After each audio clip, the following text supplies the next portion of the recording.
Good evening. Alright. Blake and Aleph, welcome. Welcome as well to any anonymous viewers. Happy 6/12. It's Carcat's birthday. Yes, fingers crossed for you, Blake. Aleph, I'm not acknowledging that statement.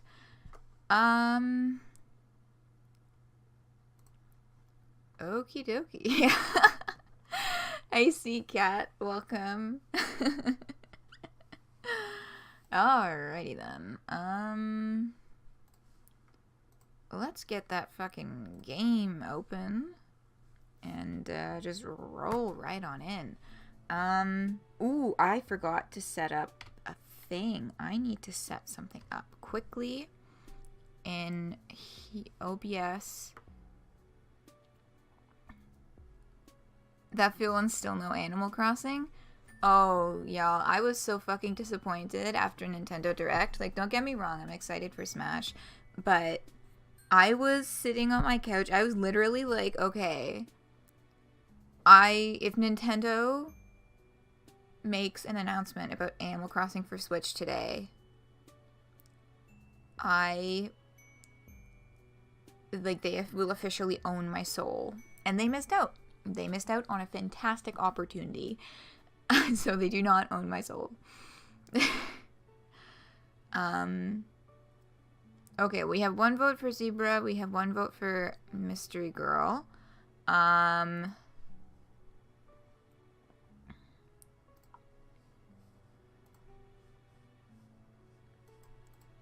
So third vote is going to break the tie. Third vote is going to break the tie. It's like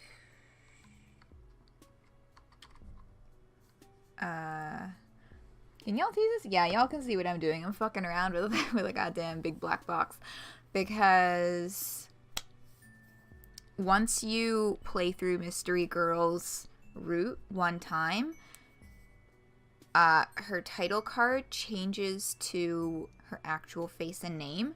So I'm trying to like create a block on the screen.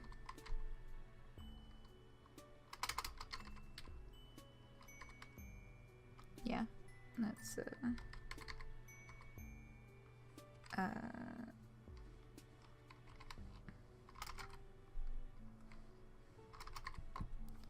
okay. That should be sufficient.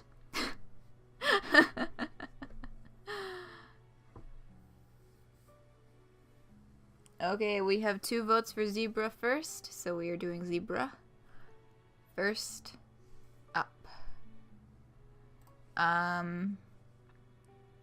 Alright, so let's start. And oh, it changes the title card slide too. So you can also see her face, her real face, on the left side of the title card, which is currently covered up by my wonderful big black box. So I am now I was nervous that, oh, it would be too weird if I put this big block here before we even get to the character select screen, but I am very happy that I did that now, because it didn't quite click before that they show you right on this fucking screen. Yeah, I'll have to remember to throw up the block again, that's true. So I will be careful of that. Also, fuck, this is blocking the text now. So let me,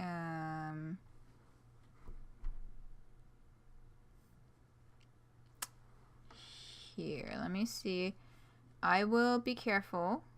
I remember the point at which it switches. So right now I'm gonna open up the color source, which is the thing that's covering the screen. I'm gonna read this, and then I'll try and block it at the last minute, which of course is when he says friendship, right? Okie dokie. Let's get started. Walking. You sure are doing a lot of it recently. Back on Earth, you never got near this amount of exercise. You are going to be so in shape when this is over. Provided you still have all your limbs attached and your bones uncrushed. You could probably come up with safer ways to travel, a taxi or some sort of bus system, but you don't have any money and you can't read signs. Also, you are routinely covered in blood and bruises. So, walking it is. Tired as you are, your feet still carry you towards friendship. Okay. Block is going back up. And here we are. So, y'all just want that extra recovery time? Okay. Okay, Zebruh Kodak. I'm watching it. Yes! It is a perfectly placed screen block. I'm a fucking genius. Okay. Zebruh. Let's see.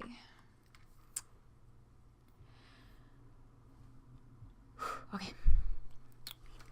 Your stroll takes you into a nice part of town that seems to have a larger, more McMansions. Oh, whoops, I forgot to take the screen block down. Let me just remove that. Here we go. Now you can see. Y'all are just like already bracing yourselves. I know Zebruh's roots are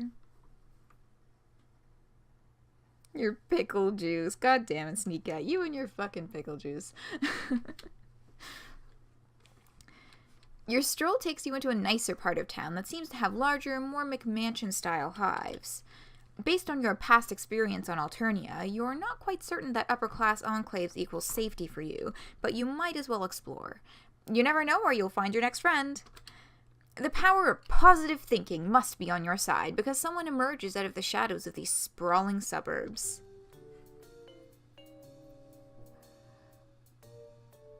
Fuck, I forget what this song is called now. But it's from Midnight Crew Drawing Dead, which is an album from like 2010, I'm pretty sure. Oh fuck, I don't know why I can't remember the title. But yeah, this is another Alexander Rossetti from the Homestuck albums, and this is from Midnight Crew Drawing Dead. And it's such a wonderful song, and I hate them for poisoning it with this. Anyway. Here is the man of the hour, Zebruh. Pull the trigger. God.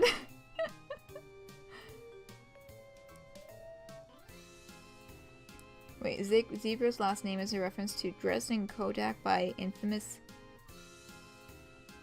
fake wolf person Aaron Diaz. I feel like I'm missing some context to that reference. Hate his horns. His fucking horse penis horns. Oh, God. Yeah. Just... well, pull the trigger, Piglet. Okay. Getting serious now, or as serious as one can get with fucking Friendsim. I tried not to think too hard about what voice to give Zebruh, and I still don't know exactly where I'm gonna go with this.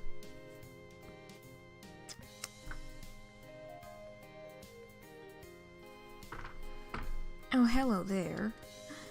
Oh no, that was bad. I didn't like that. That was bad.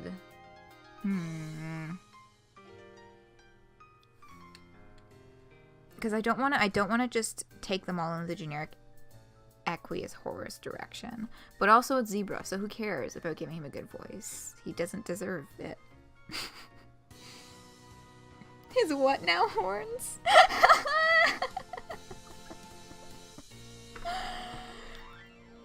Yep, they are indeed supposed to be shaped like the silhouette of a horse penis. You just hate the hearts already? Oh, buddy. Okay, let me try this again, because I feel like, I don't know, that first line just came out of my mouth, and then I was like, what the fuck was that? Okay.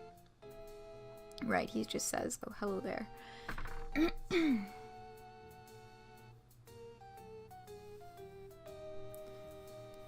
Oh, hello there. I don't believe we've met. I'm sure I would have remembered someone with such unique looks. Oh, hello there. What? Is it moving backwards? Oh my god! Hey! I learned something new. If you click far enough on the left side of the screen, it goes fucking backwards. Oh my god, I was so fucking confused for a second there. I was like, wait a second, is this glitching out on me? Like, did something happen when I clicked on the chat log? Like, what the fuck is going on? Okay, moving forwards again.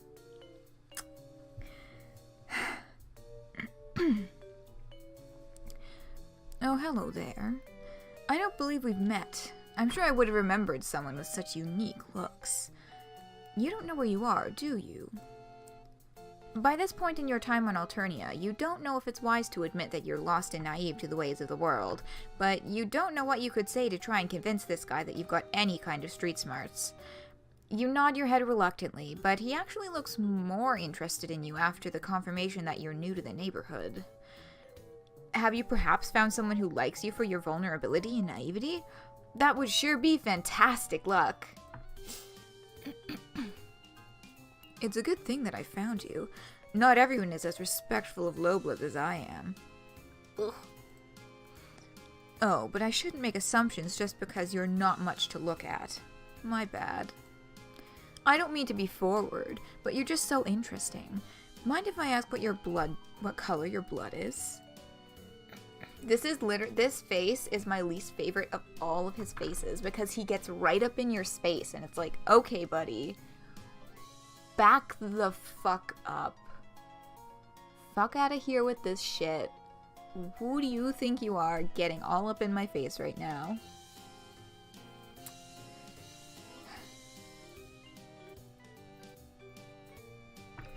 Oh god, the quadrants. I know, that's his fucking quirk, is he quadrant laces everything that he says and it's creepy as hell. Drink every time he's not like that so you don't have to drink at all. Snaps for that. I realized when I was editing some of the older Friendsim recordings that when I snap, you can't entirely tell that I'm snapping. It just sounds like kind of a weird noise. But I'm snapping. I promise you have snaps for that. Okay, yes, I will get him out of our face. You hesitate. While you're still terrifyingly ignorant of the intricacies of Alternian society, you're starting to feel terrifyingly informed about the role that blood color plays in this world. And you've managed to gather by now that plain old human red isn't considered one of the better colors to have. What do? Okay, as usual, I will be guiding the choices so that we follow a certain path to reach endings. So let's tell the truth. Wait a second. I fucked up. No, I fucked up. Sorry. Nope. Can you... What? Can you go... Oh, you can reverse choices by going backwards. That was a handy thing to learn. Okay. Lie and say you have high blood color. The automatic disdain and... Oh, really? It's not that I don't want to be friends with other high bloods, but I'm a busy troll, you understand. So I only befriend folks that I might, you know, want to fill a quadrant with someday. Besides, high bloods just don't need as much help in our unjust society. Stay awakened. Stay awakened. Oh my god, just the way that... It's so much more frustrating reading this after reading the rest of his dialogue, and y'all will see. I'm sure you're already getting the bad vibes from this guy, but like... Ooh.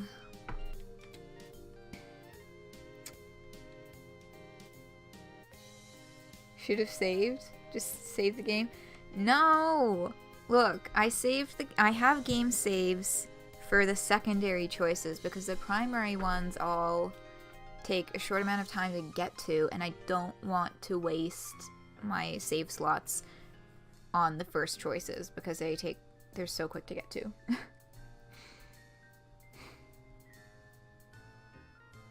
Yeah, I know. He's just like, bring a jar to smash his fucking head. He pumps his fist in the air, and you immediately copy him, but the gesture doesn't seem to be enough to change his mind about you not being oppressed enough for his tastes. So, I just don't think it's going to work out between us. Out of his league. Game over. So that was that.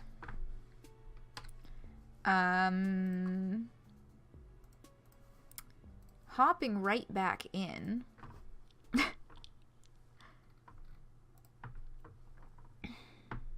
Just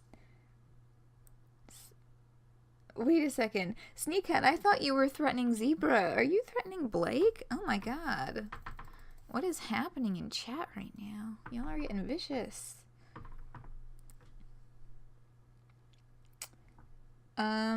Okay, so let's get rid of the black bar again, because we're back in it. And okay, I have discovered that the reason why the skip function wasn't working for me is because it doesn't automatically turn off when you get to a choice. You need to click it off again. So if I do that and then I unclick it, now it won't skip ahead. A. You wish that was just the end? Oh, yeah, me too. Okay. Let's motor the fuck on through this. Tell the truth. Red, huh?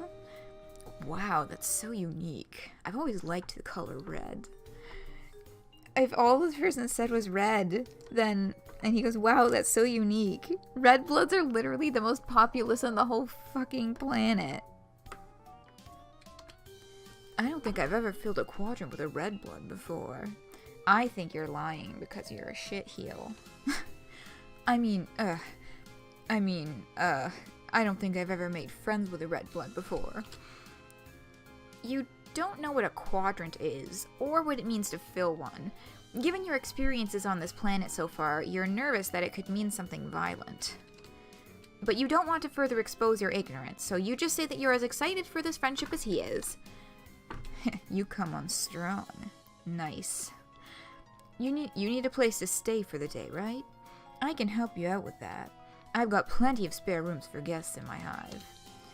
You know, because I believe it's important to help out the underserved members of the community when you can. My hive is this way. Shall we? You follow him down the street. You guess it must qualify as a nice night, because you see lots of other trolls walking around here too. Most of them are dressed as nice as Zebruh, but you see a few shabbier looking trolls that must be low bloods walking with high bloods.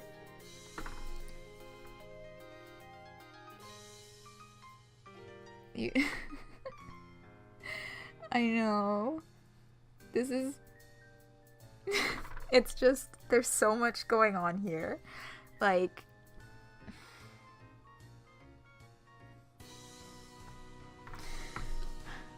Today is actually Flushed Affirmation Day, so you see a lot of trolls taking their mate spreads out to celebrate. So, more lore. There is an official counterpart to Human Valentine's Day on Alternia, which means that there is highly likely also official days for celebrating Yorkismesis, Yormomail, and possibly Auspicious relationships.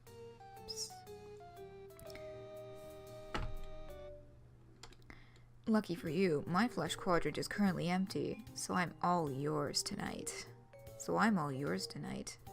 Ugh. That sounds a little weird. He doesn't need to be all yours, you assure him. You're an easygoing individual who's happy to share their friends with plenty of other friends. Sure. Sharing could be a good time if you're into that. So of course he's automatically like, polyamory, which is like super cool and all, but he's being very fucking creepy about it. Which is...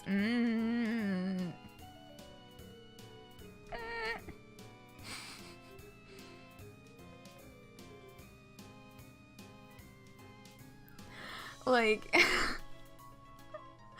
I mean, it's also really nice to get an affirmation that troll polyamory does exist and is a thing that some people do, but he's just such a fucking creep. I could be, speaking personally, like maybe with 2 lowbloods, but not in an objectifying way. Everyone involved has got to respect each other, you know? Are you sure it's not in an objectifying way? Because you're literally just out here hunting for lowbloods on purpose. You fuck.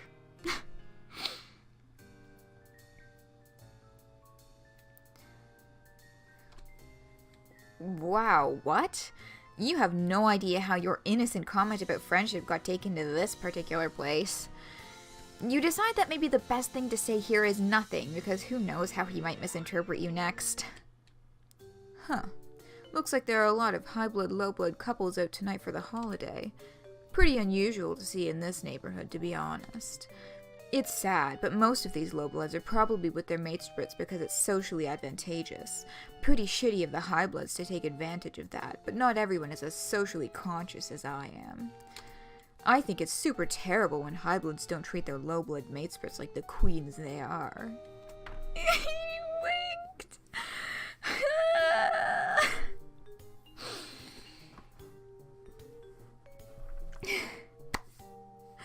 Oh, see? Oh, Odd! Hello, Odd, you snuck in there. My text chat, my Twitch chat is currently assigning you the same color as Blake, so it just, like, blended in. But hello there. You're about to unleash a cursed concept? Oh god. I don't think anything could be worse than what Aleph opened today's stream with.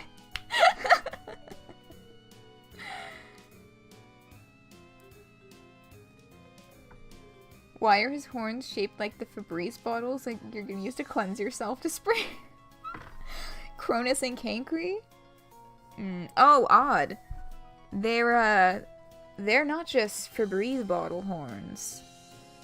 They are horse penis horns. They're very special. Also, yes, that has become a very popular theory.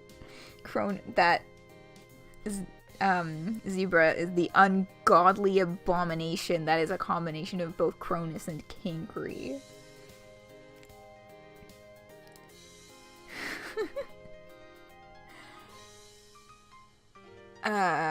Yeah. Oh, yeah, oh my god, there's so much happening with him. What were his, troll call?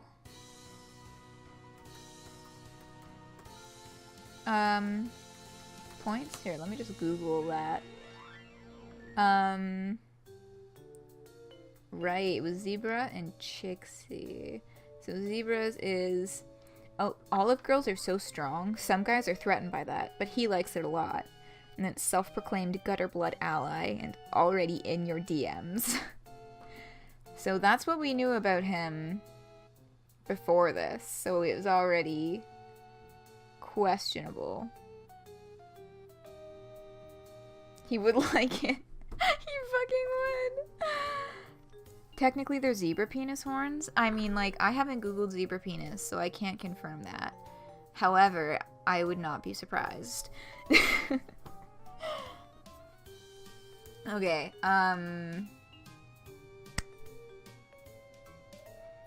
alright. Let's keep moving through this. Oh, we're gonna go overtime tonight. You look around at all the other couples. The class divide is pretty noticeable, and some of the high-blood trolls have scornful looks on their faces while talking to their low-blood dates. One troll dressed in cerulean is making her shabbily dressed mate sprite kneel down so he can give her a ride on his shoulders. Important updates pending. Sorry, this is on my laptop where I have chat. Let's pick a time. And hello? Okay, good. It's responsive. Sorry, I just need to set this time so that my laptop does not restart in the middle of the fucking stream. 1... No, let's go with like 2 a.m. because let's be real, this stream is probably gonna go decently over time today. Yes. 2. Yes. Okay.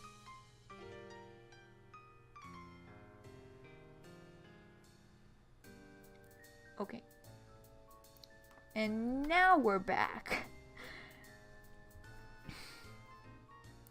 Permanent isolation. Abso-fucking-lutely. This exactly what this fucker needs. Okay.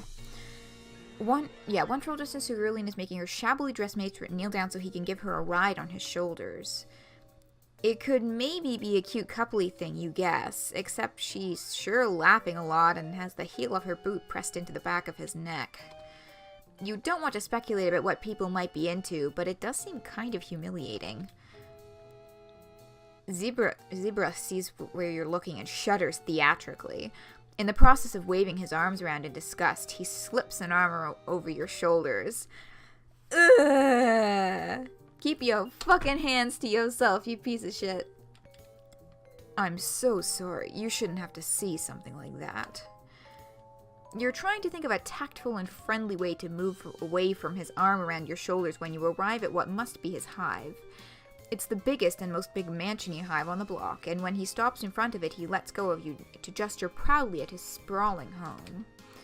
Welcome to my humble abode. I just feel grateful, you know, to be able to share my wealth with those less fortunate. When you walk inside the front door, you're greeted by a very distinguished-looking white zebra. It has normal zebra markings all over its body, except for around its neck, where the dark gray zags have formed a shape that looks like a bow tie, almost like it's wearing a suit. Which is the only good thing about Zebrah's run and everything about him, is the fact that his zebra Lucis is wearing a fucking bow tie.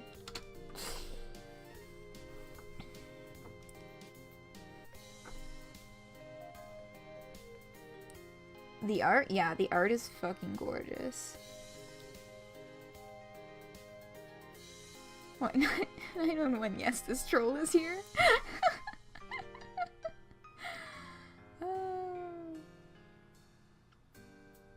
Yeah, the less fortunate than that. He's like, oh, he's got such a fucking white savior complex. Like, that's, oh.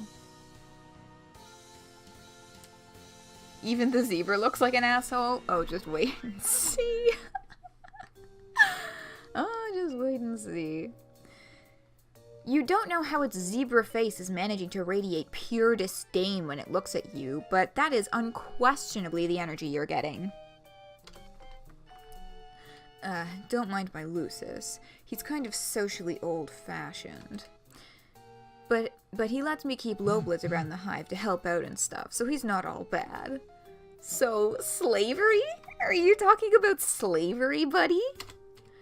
Let me give you the grand tour. A zebra takes you through the spacious hive. You can see other trolls in several of the rooms. Most of them aren't wearing clothes as nice as zebras. You're guessing these are the lowbloods he mentioned? You're guessing these are the lowbloods he just mentioned? They seem to all be doing chores. Sweeping, cooking, exchanging green slime in troll-sized bathtubs for other possibly fresher green slime. Each of them glances up at you and Zebra when you pass by, then looks deferentially away. The zebra Lucis is following you, and every time you exit a room, it pauses in the doorway to whinny out what could be orders, or possibly he's just berating them. You arrive at an empty ballroom-looking space upstairs, where several low-blood trolls are hard at work cleaning up the remains of what must have been quite a party. Zebra seems to notice you noticing how all the trolls in here are scrubbing the floor, and how they are all avoiding your eyes. See? I told you I'd taken plenty of guests. I believe that it's important to promote diversity, you know? So that's why you don't see other indigo bloods here.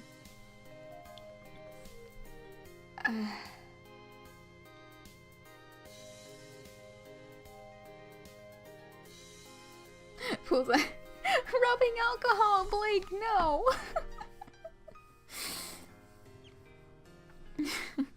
God.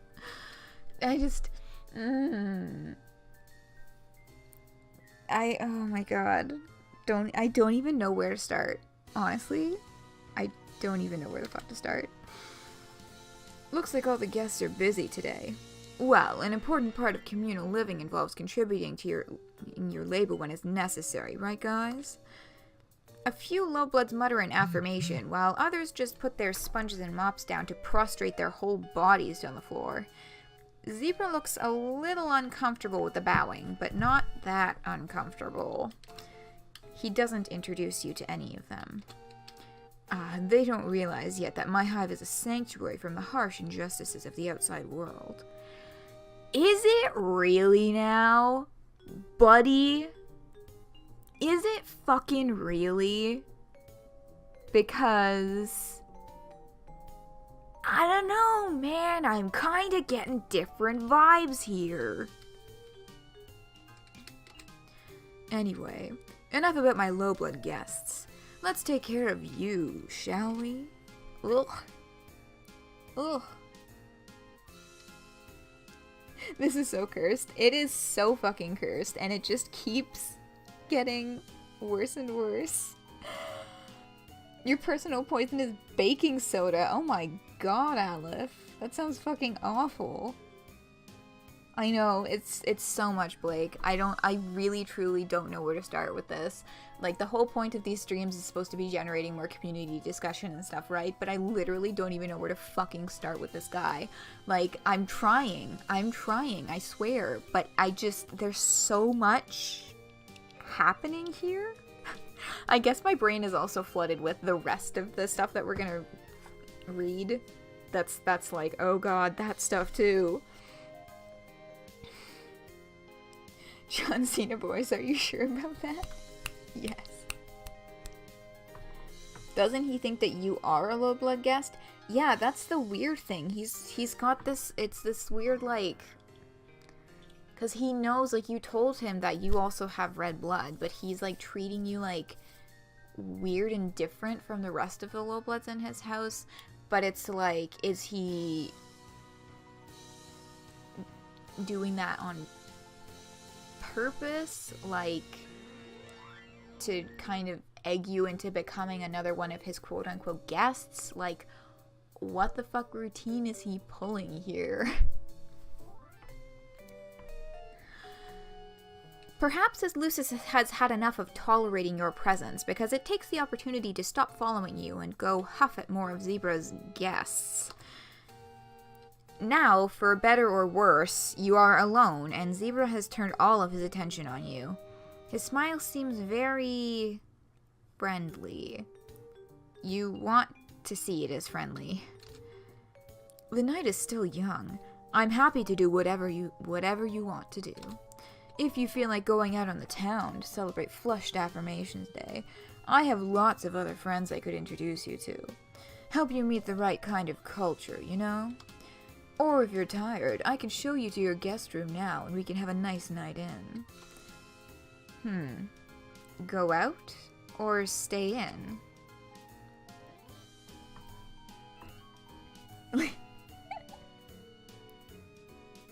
Earth delicacy of arsenic, nice. What do we want to do? Leave. Well then, let's see how that goes. Let's go out. You're not wild about the idea of being alone with this guy for the rest of the night. Plus, if he's as popular as he says he is, that means more potential friends for you to meet. You tell him that you're interested in going out. Cool. That sounds like a great time. I'll just go get ready. Actually, I think I'm more in the mood for a nice quiet night in. Maybe television streaming service and lower the temperature if that's cool with you. Boy. If that has the same connotations as it does on Earth, it's not cool with you. You stumble through expressing some misgivings, but he talks over you. Great. Sounds like we're both feeling like staying in tonight. I'm not gonna lie. I'm psyched to stay in and have you all to myself. I just want you to feel comfortable whatever we choose to do.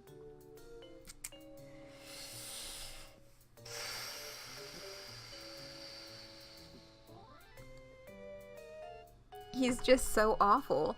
Like, he just steps right over you. Like, you know, you thought I cared about your opinion? Actually, I'm in control here. Like, oh my god, he's so... wow.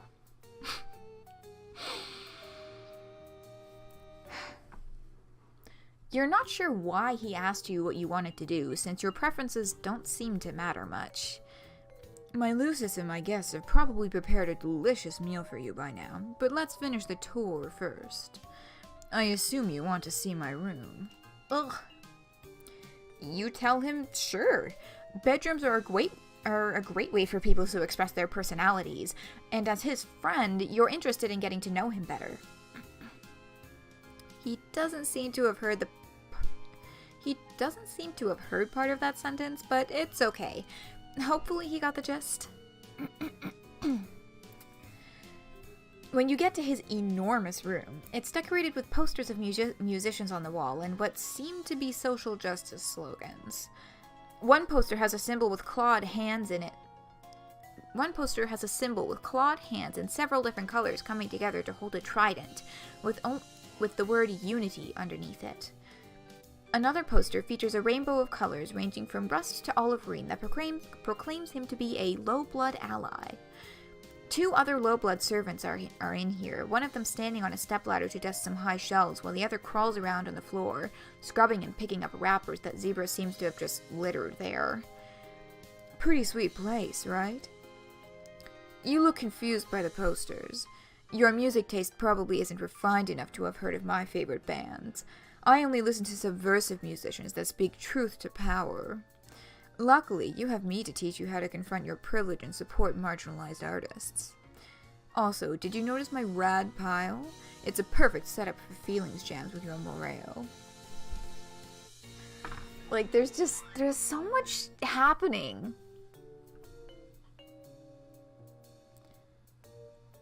There's so much happening here.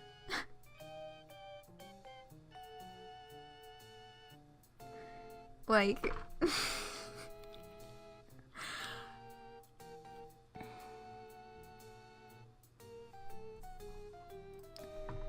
like, he just... this whole condescending thing that he does with, like...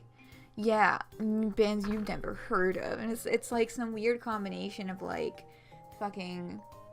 again, Cronus, fucking hipster-ass Cronus, being all like, I don't care about my blood status. But actually, why are you not bowing down to me?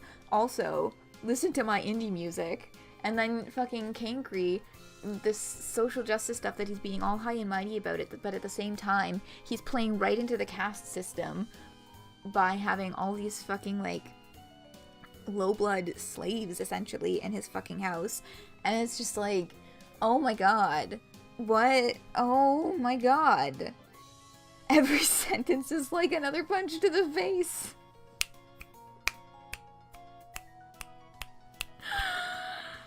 Oh god. Okay. He winks at you. You don't know what a morale is, or what he means by feelings jam, which sounds like in theory it could be a nice thing, but maybe not, given the sleazy way he says it.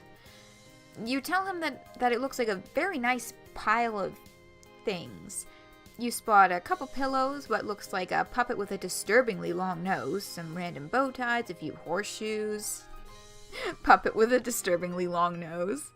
He's got fucking Smuppets in his room. You look intrigued. Wanna lie down on it for a second? I was trying so hard to, like...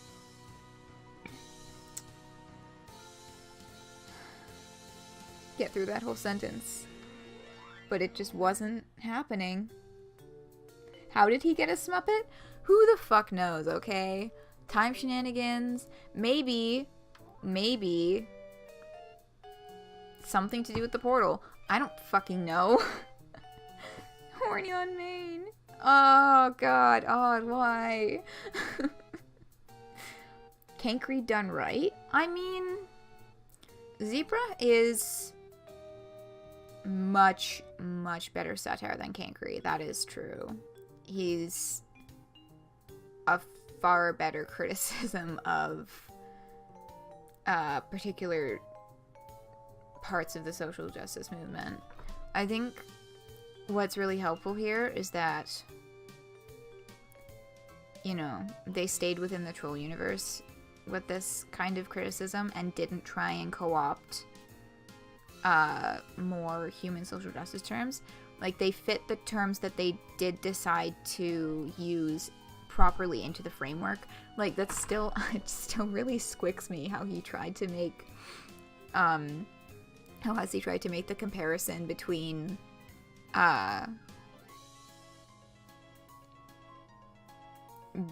identifying as a blood type and identifying as a gender. Like, that just still really fucking bothers me because it's such a bad appropriation of the terms. Like, it doesn't, it's just not good. But no, that's true, he's much better.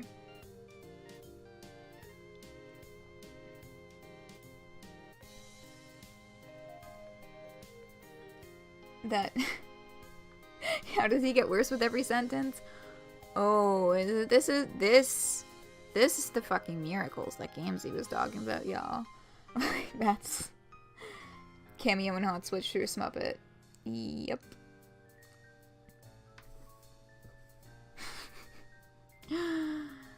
Oh my god. Okay, I'm gonna actually finish this sentence now.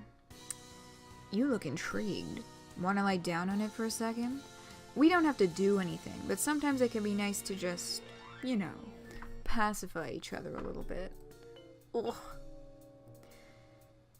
He sprawls on the pile in what he probably thinks is an enticing way, like he wants you to draw him like one of your French girls. You turn away and try to hide the disturbed expression on your face, because turning down his advances probably isn't the best way to secure his friendship. As your eyes cast about the rest of the room, you notice that the low-blood servant scrubbing the floor is having a coughing fit.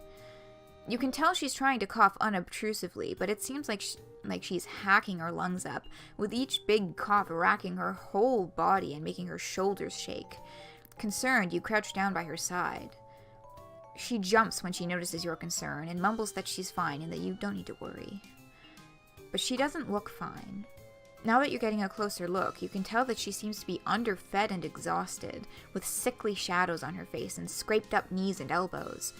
She looks bad, and you know bad, considering how much of your time you've recently spent stumbling around with various excruciating injuries. You mention to Zebruh that his guest is not looking so good. He frowns, getting up from his pile of stuff to come investigate, blinking down at you in confusion and not sparing a glance for the low blood. What? What are you even talking about? The servant tries to go back to her scrubbing, but she struggles with coughing and scrubbing simultaneously. It's hard for you to watch. Surely she would feel better if she took a break and ate or drank something.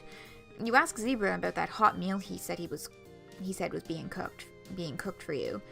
Maybe you could give some of it to this poor sick troll. Jeez, you're making me look bad. There's no way a guest in my house could be going hungry. I respect lowbloods and do everything in my power to take care of them. What, you think you're a better ally than I am?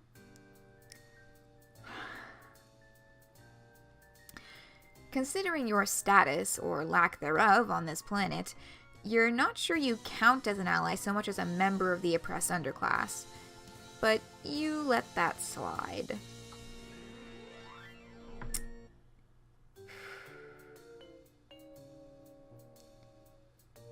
You would gladly take Aridin after dealing with this guy? Yeah, honestly, Zebruh makes Aridin look like a fucking angel. It's just... Yes, happy 612 also. But, like, I mean, Eridan's also genocidal, so, like, making allyship a competition. I know. Fucking A+, right? Oh my god. I cannot fucking do this with Zebruh. Like, he's just that kind of white savior complex, like, guy who just, like, he wants the appearance and the, I guess, benefits of actually being a good ally or being thought of as a good ally, but he's just not, he doesn't actually put the effort in, you know, like when anyone points out that he's doing something wrong, you know, he's that guy. It's that stereotype that they're playing with, right? When anyone points out that that he could maybe be doing better, he always knows best. And it's just like, oh, yeah, this is what good satire of social justice movements looks like. Because it's pointing the gun at the people like this. It's not trying to make fun of their, you know, being 20,000 genders or like whatever the fuck people want to make a mockery of unrightly or unjustly. You know, it's not taking aim at, you know, people who are passionate about what they do and just calling them hysterical. It's pointing the gun right at the people who deserve it the most. These fuckers who like to pretend they're so fucking fantastic when really they're still just as fucking awful as every other person who is not putting in the effort at all. Like,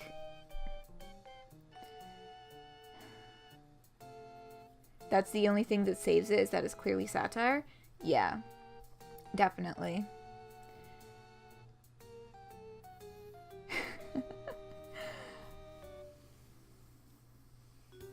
Yeah.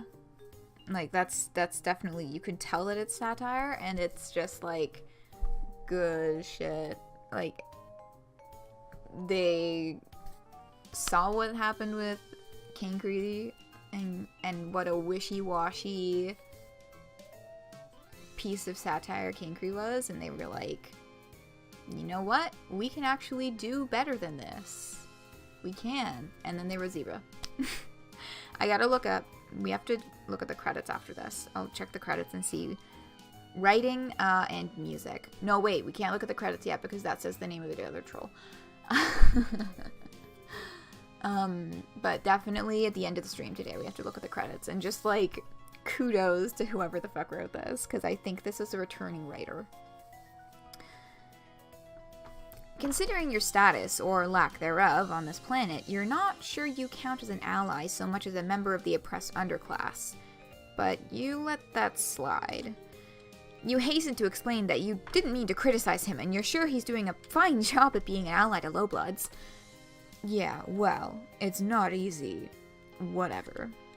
Maybe we should go eat now. I don't feel like having a feelings jam anymore. He turns and leaves the room without showing any sign that he'll do something for the sick lowblood. You mouth an apology to her behind his back, and she just gives you a tired wave and goes back to scrubbing.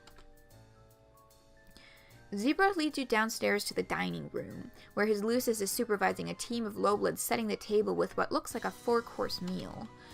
The look on the Lucis' Zebruh face is now even more disdainful than before, and its bow tie seems angrier. Looks like dinner's almost ready. Cool, cool. Of course, you're probably not going to offer to pay for any of it, are you? Figures.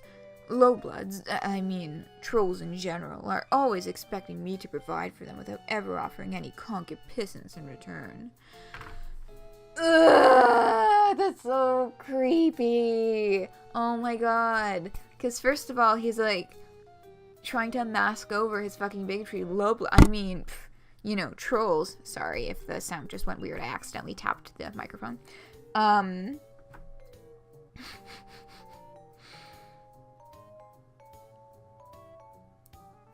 Like... Oh, we're talking Animal Crossing now? What? What the fuck just happened? I swear, y'all are in chat mile a minute today. I look away for 30 seconds and y'all are just like... Woo! Okay, no, I'm good with this though.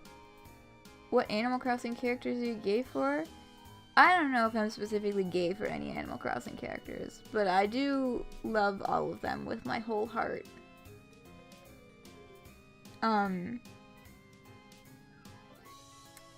He's... Whomst is the secret troll? What?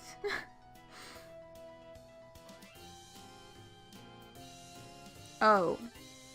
Oh, are you referring to the one that we don't know yet? Because I can't confirm or deny anything. Secret Troll is the Animal Crossing on Switch announcement? Please. Oh my god, I'm so fucking mad about that.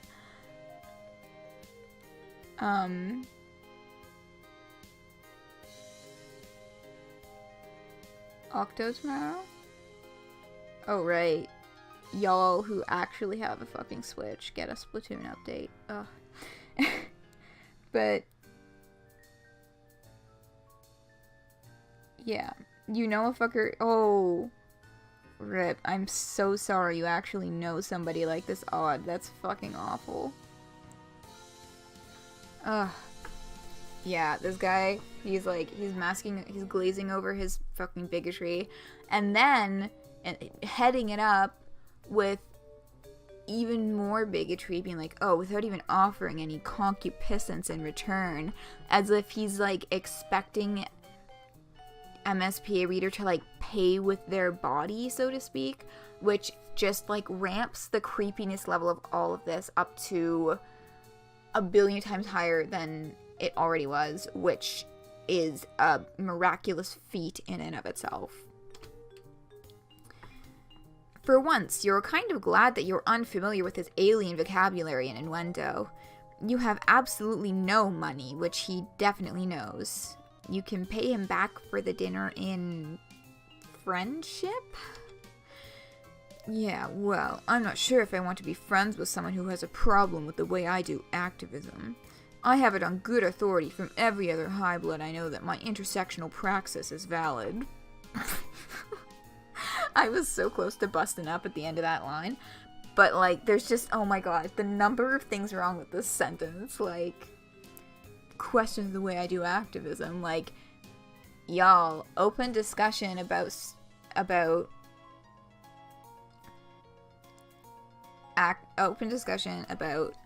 activism and how you do it is so fucking important to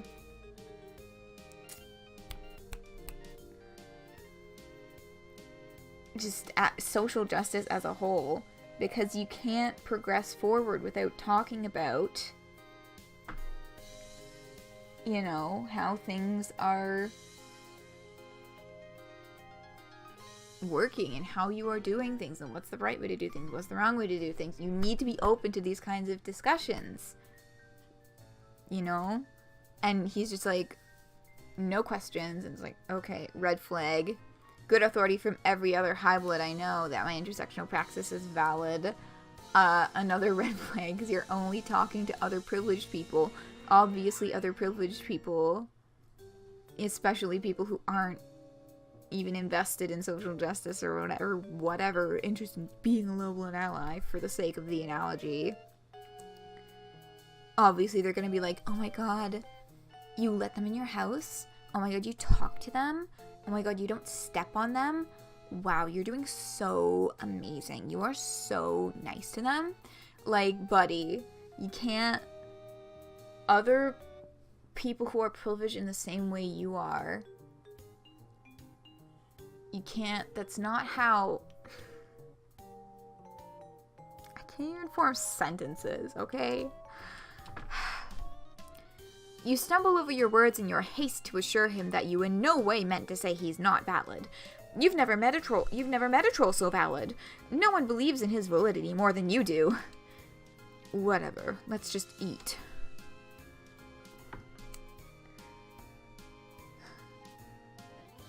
Like, yeah, I love this. And again, fucking reflection of how Cancri was using what at the time were very common terms in social justice discourse. Now we've, you know, Cancri did not pull out valid because it was not of his time. But they've got Zebruh here pulling out, you think I'm not valid? Because that's become an associated buzzword of the present times. And I just...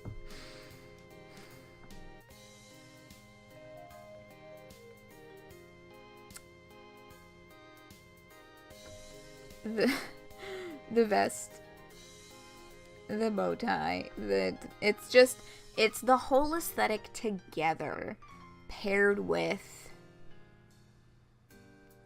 his general disposition that's, like, popping up red flags. Because, like,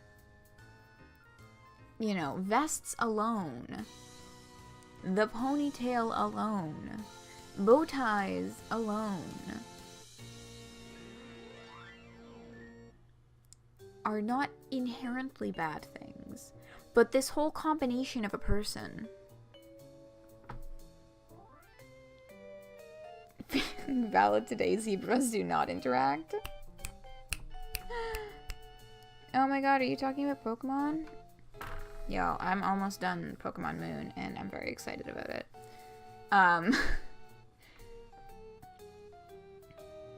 You die for Lucy Lou. Mood, though. Okay. You sit down at the table while the Lowbloods set the table, light the candles, and serve the appetizer course. You can't help but notice that most of them look just as malnourished and sickly as the troll upstairs, but it might not be best to bring that up again. You eat in silence for a while, and Zebruh looks like he's stewing over something. Then he sets his fork down and looks at you over the table at you with a frown.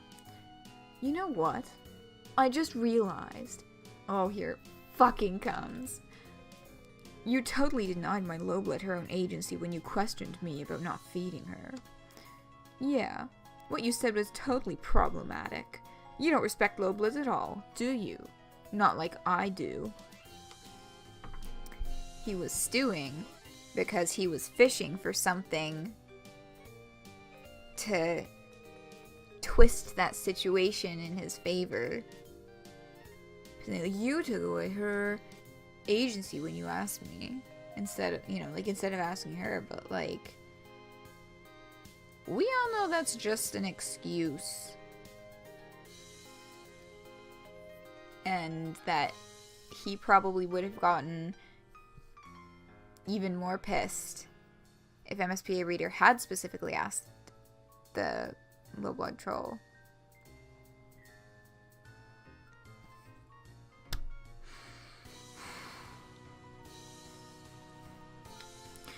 You try to apologize, saying that it was not your intention to disrespect anyone, but that you're sorry you apparently did. He doesn't let you get the words out. People don't realize how tough it is to be a high-blood troll who believes in social justice. Seriously, I face my own kind of... Oh my god.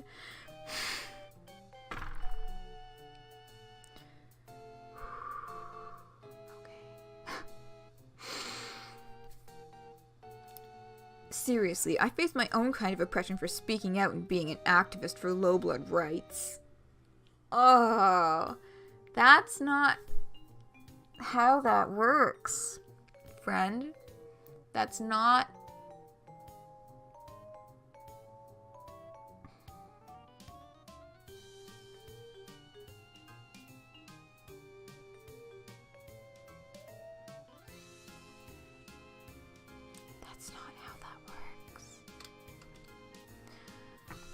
For one thing, I never get the conciliation or the concupiscence I deserve. My quadrants are always going unfilled because no one else agrees with my radical views. Maybe you're just obnoxious. Like, and, you know, going off of, the conciliation or concupiscence that he deserves, like he has a right to it.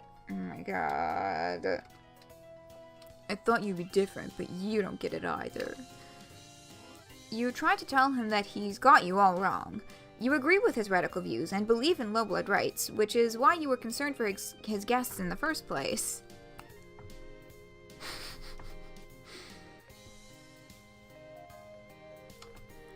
But he acts like you didn't say any of what you just said. You're just another one of the oppressors, complicit in the unequal power structures of our fucked up society. Your lack of awareness of your own privilege really makes me sick. You must think you're so oppressed with your red blood and multiple injuries. But what you're doing now, rejecting me and criticizing me, it's really exactly this. Oh my god! It's really exactly the same as what subjugators do to the lowbloods they cull. Oh my god! There's just, like, okay. Because, like, he goes off with the top two lines here. You're just another one of the oppressors, and your lack of awareness of your own privilege really makes me sick. But then he goes on to acknowledge the fact that they are technically, even, you know, they're an alien, but because of their blood color fitting into this system, they are part of the oppressed group. And then he goes on to say this.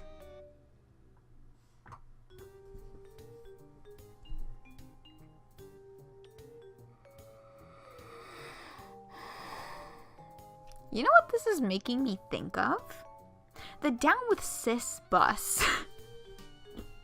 Of all the fucking things I just realized, this is just something in the back of my head was like, you know, this is reminding me of the Down with Cis bus.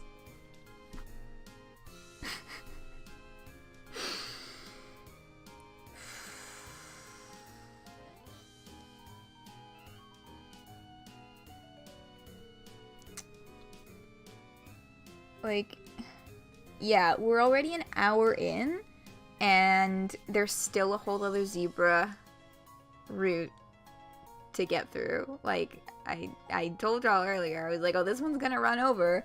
We are totally going to run over with this one.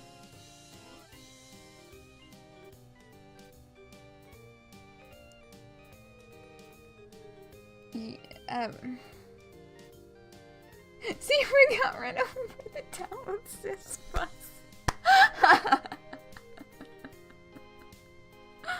Oh, it was the fucking Down with High Bloods bus, and he was just like, so... God, I'm just gonna stop that parallel right in its fucking tracks. That was an awful thing that just escaped my mouth. Oh no, it just keeps going. You probably deserve whatever shitty position you have in society, unlike me. I deserve to have this nice house and low-blood servants and full quadrants for being such a good activist, okay? Oh my god, no. Oh my god, I don't know where to start with this. He's just so entitled. Entitled. That's a word that I've been looking for. Entitled. He's such an entitled, privileged little motherfucker. Fucking white savior complex, fat fucking god. He's standing up by now, advancing on you with his... Wait a second, did I miss something there? No. He's standing up by now, advancing on you with his zebra stamping its hooves threateningly at his side. You scramble back, trying to make your way to the front door. It's tricky because you have to step around all the lowbloods who seem to feel strongly that they should get away from Zebruh when he's angry. Oh god, that's such a big red flag! Oh my god! You don't make it to the front door fast enough on your own. With a terrifying equine scream, Zebruh Lucis rears up on its hind legs and strikes you with its hooves, battering you through the front door and breaking some of your recently healed ribs again. Take your privilege and offensive views and get out. Anyone who doesn't respect lowbloods is not welcome as a guest in my hive. Game over. It would behoove you to stay away.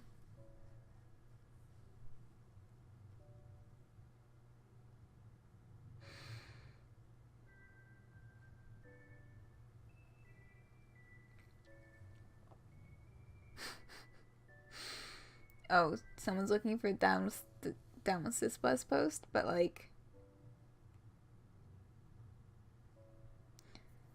Yeah. I just... Because he's a dickhead.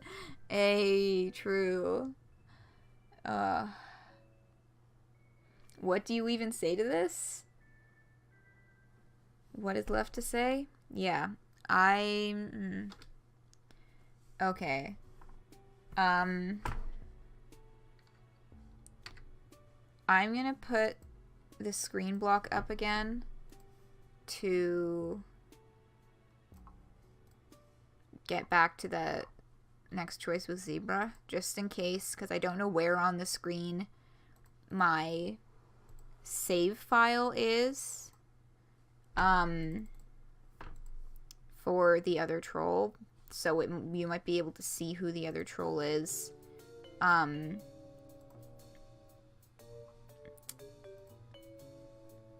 because of seeing the save file. But anyway, I mean, we got back here pretty fast, so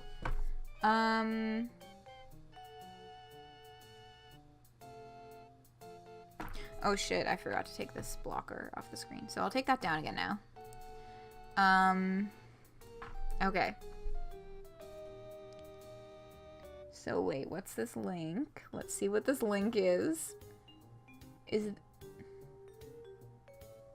Chad and their dog Sans Undertale?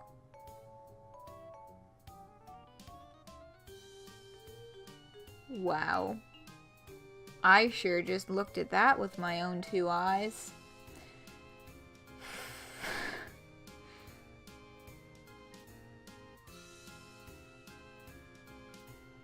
Yeah, oh my god, that fucking post. Okay, it is Zebruh time, and it's time to take a look at the other route. Okay, here we go. This is the last route, folks. We're almost fucking there. Show me to my room, please. You think that going out with Zebruh on Flushed Affirmation Day might potentially give him the wrong idea, and besides, you're pretty tired, so you don't feel like going out. You tell him you're ready to retire to your guest room now. Sure. Oh, bruh, by the way, have you heard of Chixie Rammer?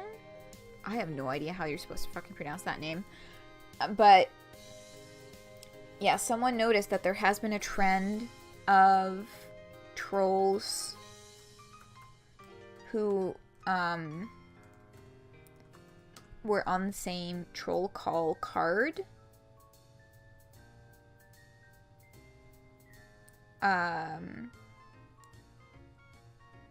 Having some kind of connection. Or maybe that was just with this one. Because I think someone mentioned Chahut and Amicia. But I'm looking at the troll call card right now, and they're not on the same card. Chahut's card is shared with Nikki. So, yeah. I should have googled that first. Woo! But, Chixie! I know. I'm so excited for Chixie, mainly because we share a sign, and I want to see what she's like. I want to see what my sign buddy, my troll call extended zodiac patron troll is like. I want to see what she's like. Okay. You probably haven't. You don't seem like a very serious music fan. But you've got a great opportunity tonight to learn from me. One of her low-blood musician friends is playing a show for the holiday, and I can get us in because I'm super connected to the scene. You sure it's not just because you're a high-blood fucker? We should go just in case she's there. You could have sworn you told him you wanted to stay in tonight, but okay. You can gather the remains of your energy and go out to this concert with him. That's what a good friend would do. He takes you across town to the concert, only trying to hold your hand or put his arm around you a couple of times on the way, so it could be worse. That's a very low bar. And he's a creep. Maybe hand-holding is totally platonic on Alternia? You hope so. The concert itself is one troll with a guitar and a harmonica, who, according to Zebruh, is a lowblood whose songs are spreading truly radical messages. almost as radical as Chixie's. I really hope that of all the things from this route that we've learned, I really hope that Zebruh is not falsely exaggerating Chixie's lyrics, and that she is actually writing pseudo-revolutionary music, kind of similar to Damek and Zephyros with the Grubbles. Oh my god, that means that, wait a second, so the underground music scene, it just clicked, Damek and Zephyros must also be connected to this scene. Chixie must be one of their pals. Oh my god, I really hope that she plays, like, a decent part in Act 2. As, like, of being a friend of theirs or whatever. But yeah, I really hope that that's not Zebruh falsely exaggerating. I really hope that of all the things that he said, that Chixie's lyrics really are, you know, quote-unquote radical and, like, highly political and pushing for change, because please, I want my patron troll to be blessed. Yeah, please. You enjoy the tunes as much as you can, but you don't understand what the lyrics are trying to say. You ask Zebruh what the lyrics mean, since the message is apparently important to him, but he gets annoyed with your question. What? The lyrics are about, well, they're about a lot of things. Social justice and oppression and stuff. It's hard to explain to someone who doesn't already get it. Like, if you're not on my level already, I don't know what I can really say, you know? But enough about music. I want to talk about you. What sort of things are you into? Ugh. You haven't had many opportunities on Alternia to talk about your interests. How exciting. You say that you like playing games, but he's already interrupting you. Cool. Sounds great. Really interesting stuff. You're obnoxious. But what's your quadrant situation like?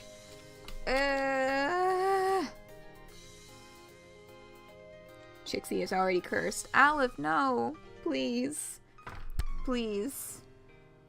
I have so many hopes and dreams for Chixie to be good and wonderful. It's harder to pretend that you know what he's talking about now that he's asked you about it. It's harder to pretend that you know what he's talking about now that he's asked you about quadrants directly. You admit that you have no idea what he means by quadrant situation. Whoa, you're even more clueless than I thought. Don't worry, I still find you attractive. He goes into a brief, but not really brief enough, explanation of the 4 types of romance on Alternia. Matespership, the flushed quadrant, which to you sounds the most analogous to human romantic partnerships. Moiraligence, the pale quadrant, which sounds like an exceptionally codependent friendship by human standards. Auspisticism, the ashen quadrant, which you don't understand at all. I feel like this part is, like, specifically mocking all the people who get so into the fucking quadrant system, because even in the fandom, most people are like, what the fuck is auspisticism? And kismicitude, the black quadrant, which just sounds like repeatedly hooking up with someone you hate. You're fuzzy on the details of all 4 of these, but you understand enough to get that he's asking if you're single. You tell him that you, really just want to be friends. Of course, I super respect your choices. Do you really? If you ever change your mind, I'm right here. And being in a quadrant with an influential, yet sensitive and socially aware indigo blood like myself could make it a lot easier for you to survive and thrive on Alternia. Wasn't he criticizing that kind of high blood, low blood, socially advantageous relationship just a few hours ago? It wouldn't be very friendly of you to point out his hypocrisy, so you don't mention it. But he's totally being a fucking hypocrite, this piece of shit. After another song, another troll at the club sidles up to Zebruh and whispers something in his ear, then skulks off again. Zebruh looks alarmed, glancing around him and edging towards the club exit. I just got a tip that there's about to be a culling at this concert. We should get out of here. You definitely agree with him about wanting to get out of here. You look around at the rest of the audience, still enjoying the show. You and Zebruh are the only ones getting ready to leave. Is he going to warn any of the other trolls here of the danger? Oh no, definitely not. If I were to warn any of these lowbloods that a culling is coming, that would mean risking my life too. Not that I've ever tried, but everyone knows that. The highbloods here will probably be fine, though. We've got each other's backs. It's important to look after your comrades in the struggle. Oh my god. There's just... his fucking, like, allyship stuff is so fucking performative. Like, he talks big game, but then when it comes to it, when it comes to actually making a fucking difference and actually taking some radical action that could possibly have a negative impact on him, he's like cowers back and is like, no way, I'm not getting in trouble for them, you know, sticking with your, you know, comrades in the struggle, referring only to the other high bloods, protecting the other people who are in his privilege group, and just saying, fuck the low bloods. Like,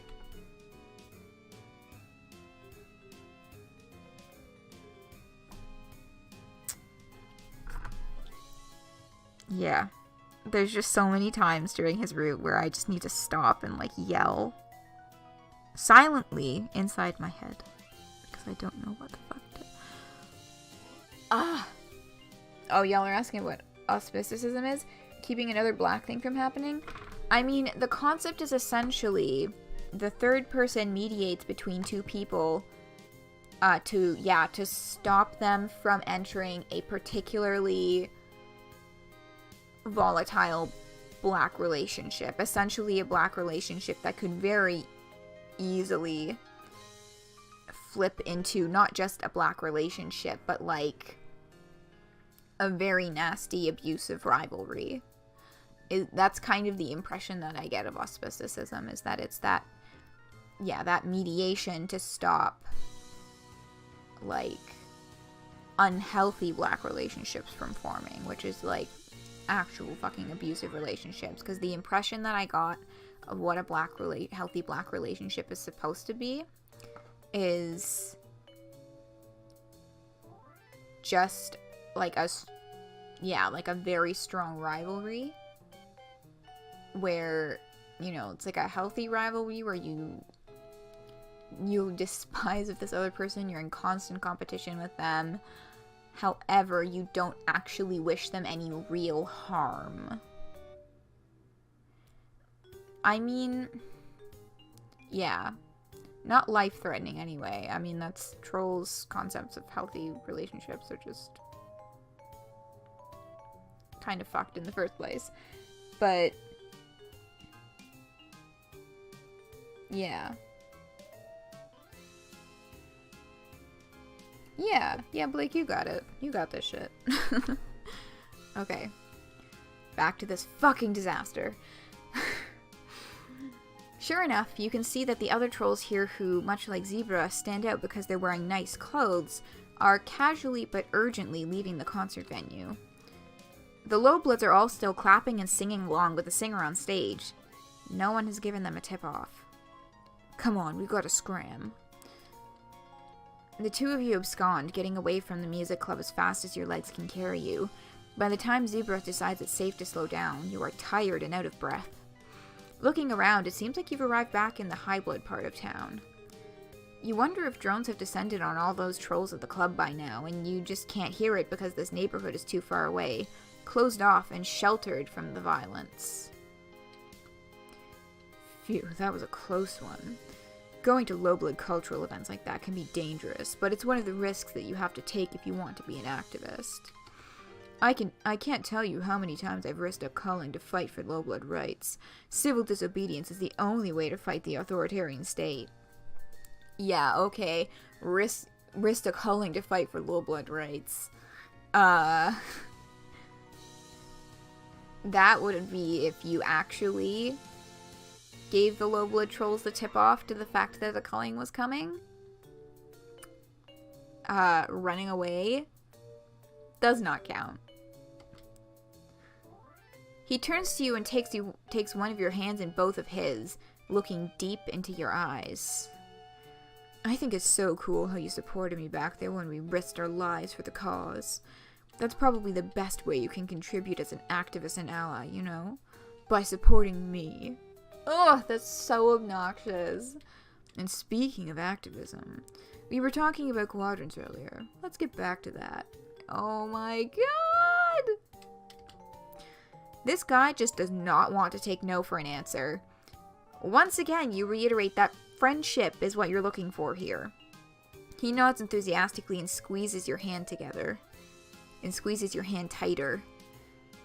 Fuck yeah, I love friendship. I've always believed that a strong friendship is the best foundation for any successful romantic relationship. One track mind motherfucker, get out of my face, you piece of shit.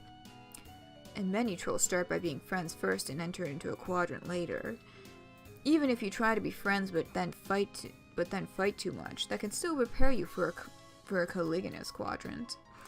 Either way, the thought of being your friend makes my blood pusher beat a little faster. Sure, you say.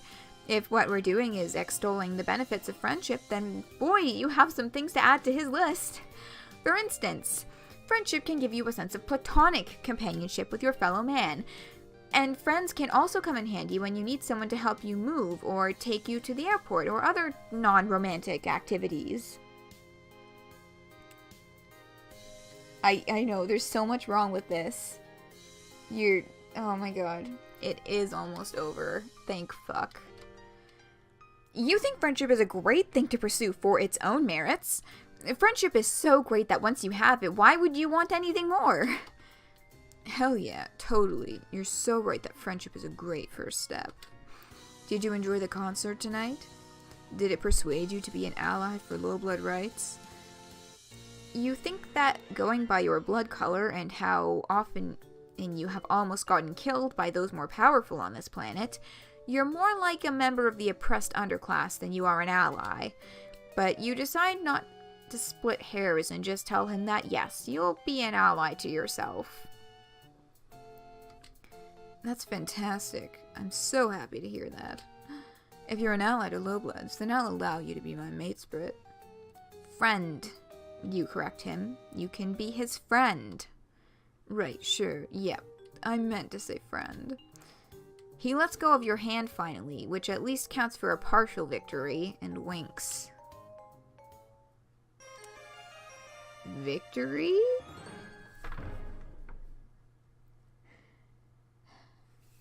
In the meantime, in the background, you can see the drones and the smoke coming from the concert that they just left.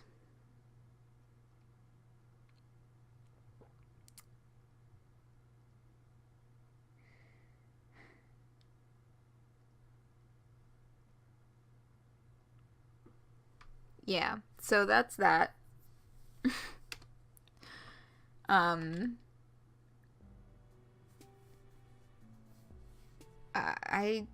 Final notes, fuck that guy. That's all I have to say there. Final notes, fuck that guy. I need 5 minutes to rest my voice and also pee, and then we shall speak with Mystery Girl. Ooh. Okay. Yeah. Take 5 to recover from that trash fire. And then we'll get into that good shit. In the words of Kanaya, basically just fuck that guy. Yeah, I mean, like, those are some pretty wise words at in this time of misery. Kanaya saw him in half for us, please. I would love for her to do that. Okay. It's, wow, fuck. I didn't even realize it was 12:30 already. Half an hour overtime with that dumbass motherfucker because I kept having to pause and break down how awful he was being. Okay. Without further ado then. Classic fan song for 612. Yeah, okay, we're in the middle of Bedroom for an Annoying Dog, so I'll let that song finish while I find something to play. What should I play? Okay, I'm gonna give that some thought. But yeah, let's go. We'll finish off Bedroom for an Annoying Dog, and then I'll put something Homestucky on. Oh, what? The song title? Bedroom for an Annoying Dog is... Oh my god, seriously? It's... Okay. Y'all want Carcolicious. Okay, fine, fine. Okay, I get it. Y'all can stop yelling at me now. Okay, we're gonna finish Bedroom for an Annoying Dog, and then I'll start playing Carcolicious. Okay? Fine. Fine, it's what the people want. Alright, 5 minutes on the clock. Here we go. Okay, well, the version that I picked to play apparently just cuts off the end of the fucking song. Whoops. But, like, I see y'all are having some good talks in the chat. I'm loving that power move by a power bottom. True facts. Let's take that off the screen and flip up this color source again, because motherfuckers, it's time for Mystery Troll. I can't wait to say the actual name. Yeah, Carcolicious is a timeless classic. Really and truly. Like, some folks get real fucking bitter about it, but, like, fuck it, man. Fuck it.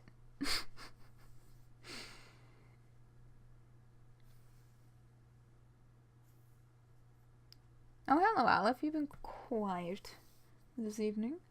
Okay. We back with Mystery Troll. Gonna find out who the fuck this is. Yeah, it's just a good time. You know?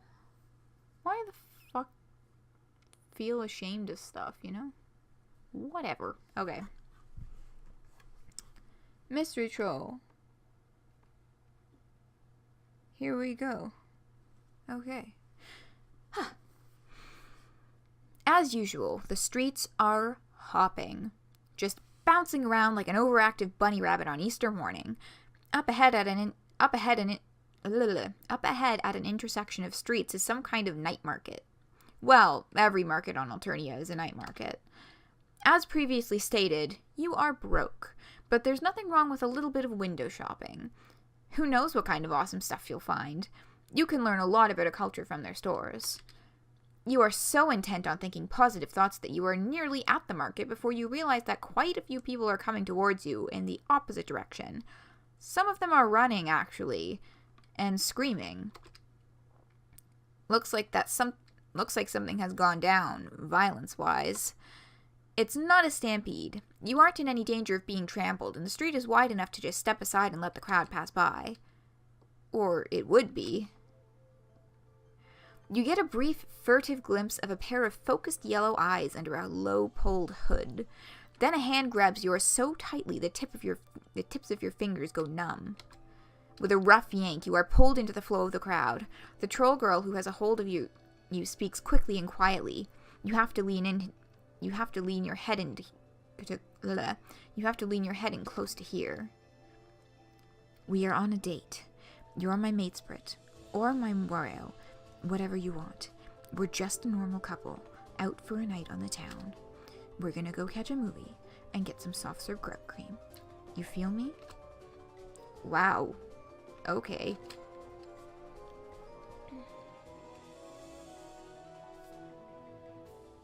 It's definitely Vriska. Okay.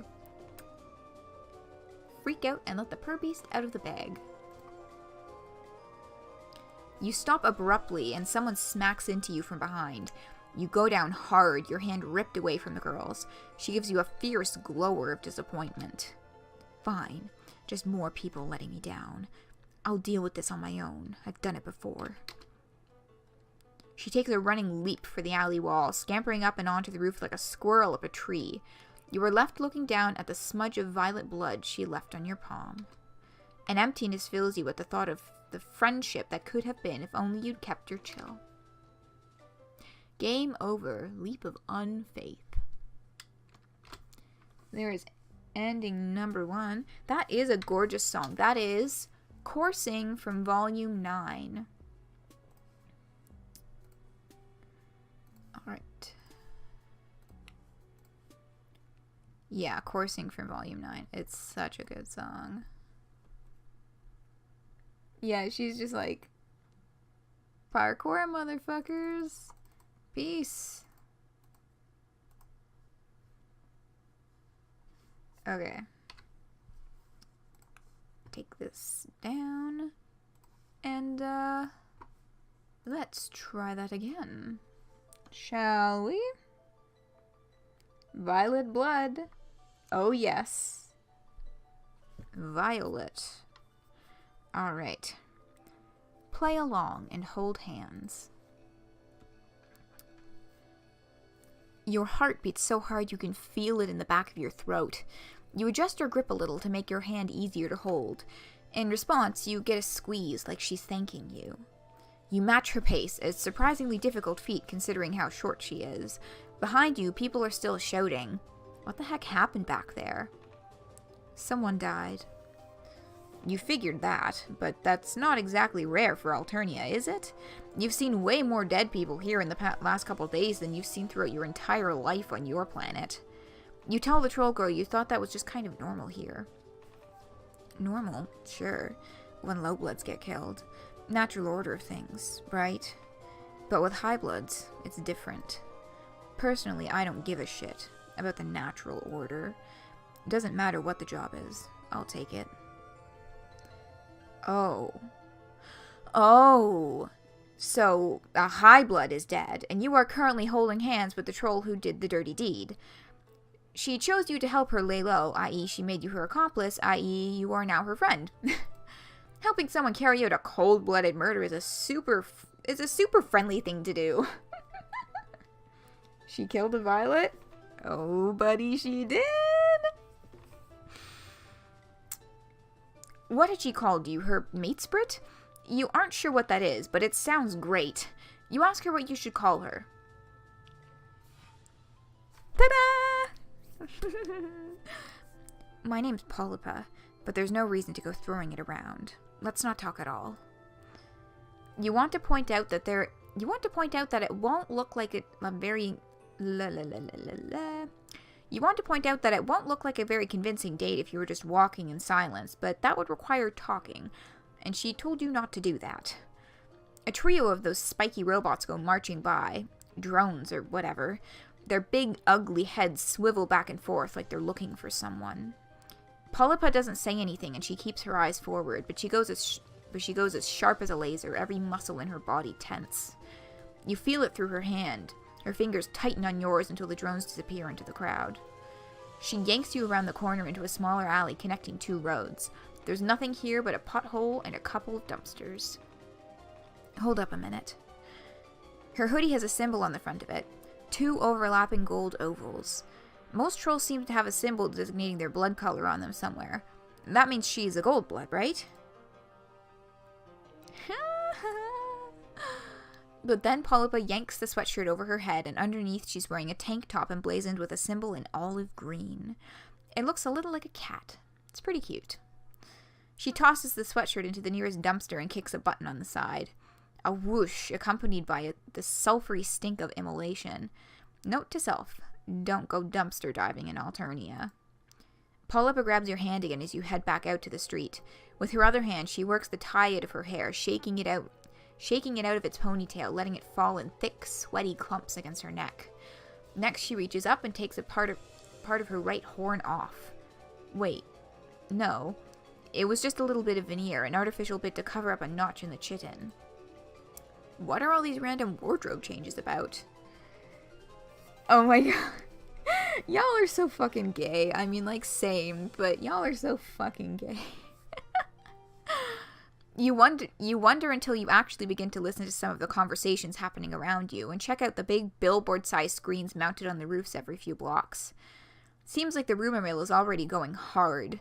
Apparently, a well-respected Violet Blood is dead, killed in public in full view of witnesses by a gold-blood girl with a ponytail. Wow, you are really dealing with a professional here. I need to find somewhere to lay low, until the heat turns down. I mean, we both do, since you're my associate now. I had a contact waiting, but I don't know what happened to her. It's possible she got spooked. Got any ideas for likely hideouts? I'm not from around here. You wonder what in the world made her think you had any idea what's going on, ever. She keeps giving you sharp looks, as if she's gradually catching on to just who she has chosen to recruit. You want her to understand that no matter how busted you look, you are an amazing friend and co-conspirator. Well, here's your chance. What do you propose?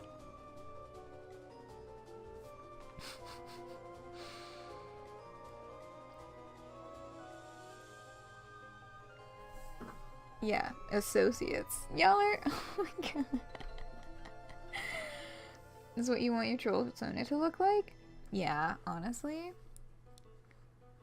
Yeah, I get that. She's... sure is something. Oh my god. Y'all are really gay. I mean, same, but like... I'm loving the vibes here. Okay. Hideout in one of these apartment buildings. That's a possibility. Most of the hive stems around here are cheap rentals. Burgundy or bronze at most. I could take them. No problem. I mean, I can take anyone. Some jobs just require a little more forethought. You kind of meant finding an empty unit, or maybe sulking in the foyer or an alien Starbucks, but you don't want to tell your cool new friend how to do her job. And there you go again, jumping the gun and claiming friends you don't have the right to. But she didn't choose you. Though at this point she may be wishing she'd grabbed some other random stranger's hand. Well, pick one. This was your idea. Oh geez, you seriously don't need this kind of responsibility in your life. Y'all, calm the fuck down. Oh my god. Oh my god, the fucking chat right now is giving me life. This is fantastic. Nothing good will come from letting you be in charge, but you also don't want her to think you are useless. You just kind of wish she'd tell you what to do and leave it at that. You pick a tall purple building at random. How about that one? Sure, I guess. You enter what just seems to be a standard shabby apartment building, climbing the lobby steps up to a hallway lined with doors. This could be any apartment on Earth, but instead of letters on the nameplates, there's those colorful symbols. They remind you a little of zodiac signs. Huh, weird.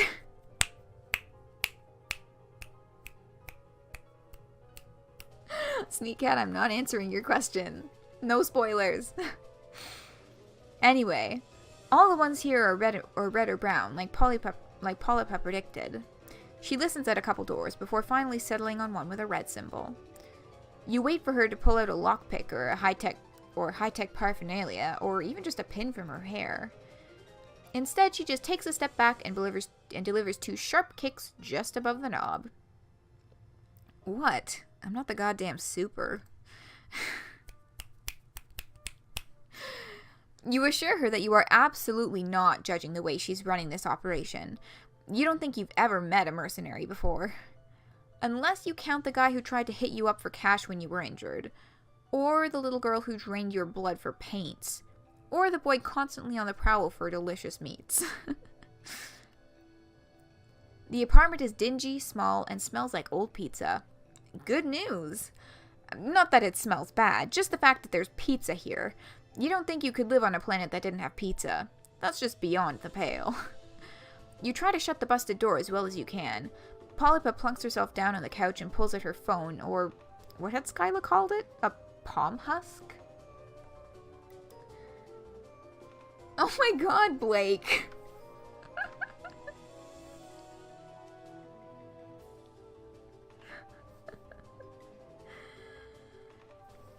Her zodiac sign is literally sign of the flexible? Fuck.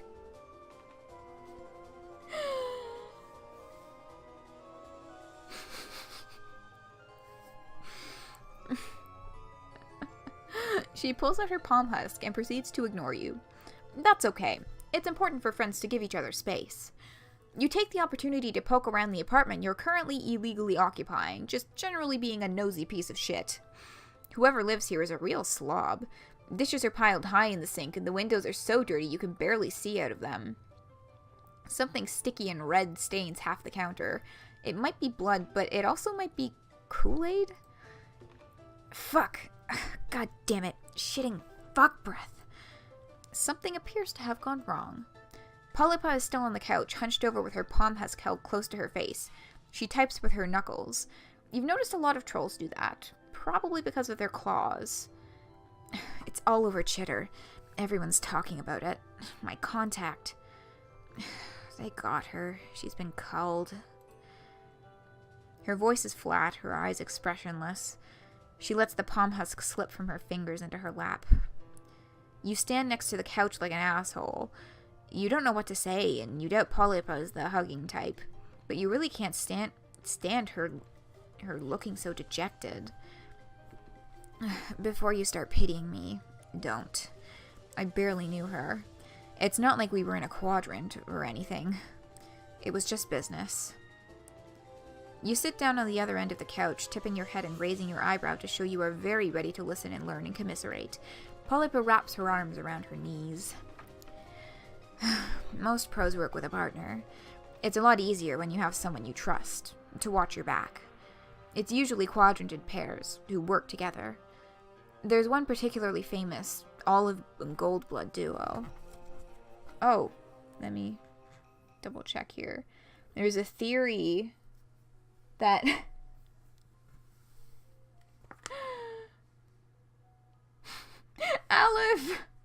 Aleph is just going off with y'all need Jesus.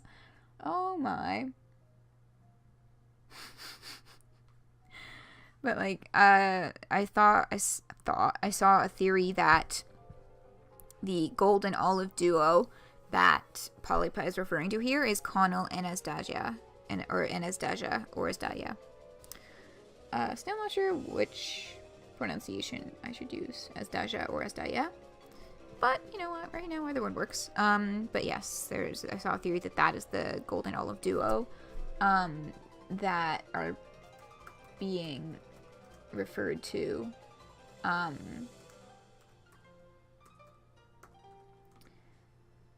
because I'm trying to find that troll call card. Yes, because there it is. Asdaja, or Asdaya, whatever. Asdaya and Connell were the two who had the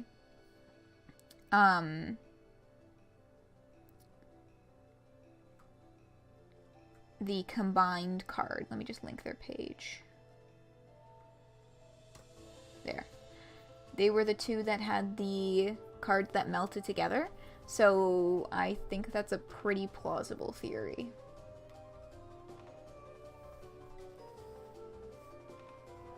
Okay. There's one particularly famous olive and gold blood duo. I've lost plenty of jobs to them. But I've never found anyone that I trust enough to make into my partner, beyond just a random one-off. Killing a sea dweller is no joke. It's almost totally impossible. Does that mean the guy back in town square isn't actually dead? Polypa looks affronted at the very thought. Excuse me? No. It just means I had to get a very expensive knife and coat it in very expensive poison and stab in exactly the right place. The motherfucker is dead. There's no doubt about that. I don't leave jobs half done.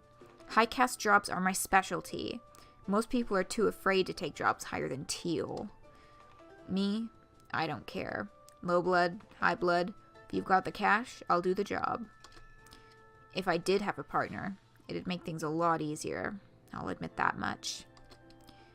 You cough lightly into a closed fist.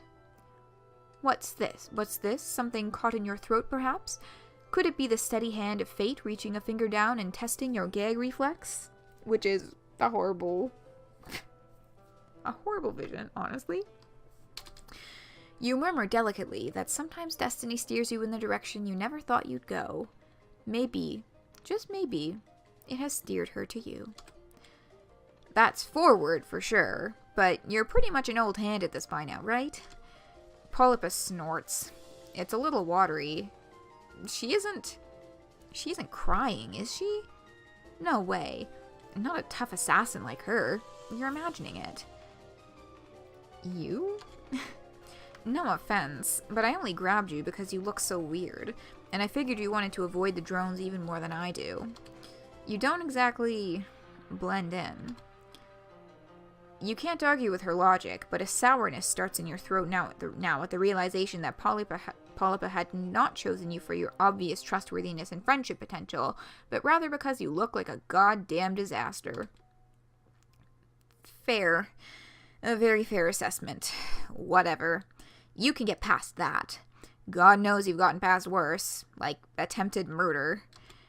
A good friend recently said, you gotta break a few cluckbeast embryos to make a grublet.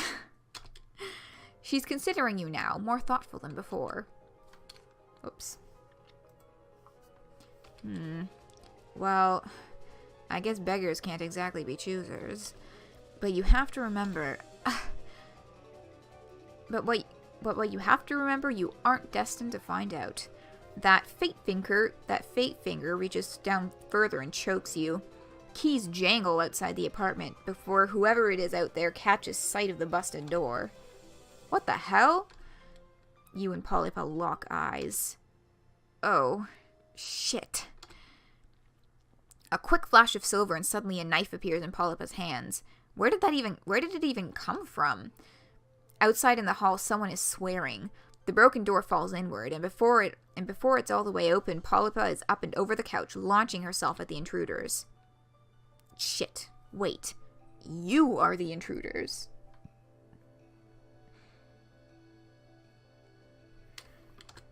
And this is what you were afraid of. You are about to watch your new friend kill some poor low-blood troll. This was such a terrible idea. Too bad there's no way to go back in time and make your choices all over again. Yeah, that would be rad. You wish life was like that. Wah wah, meta joke. A short, stout little guy with a red symbol on his shirt comes through, but right behind him is a troll so tall he has to duck down to get through the door. Oh yeah. Oh, hell no. The giant troll catches Polypa with one hand. He's got big ram-like horns and a curly purple symbol on his shirt. His face is painted in lines of black and white, makeup designed to make his face look like a skull. Look, babe, look at these tiny wiggler thieves. Polypa writhes in his grip, clawing at him like an angry cat. He hangs on, giving her a shake. Shit, you have to do something. But what? If you get in that purple guy's reach, you are absolutely going to get killed. You try to move your feet, but your survival instincts are kicking in and you're rooted to the spot. You can't do anything. You are useless. You don't even know what happened to Polypa's knife.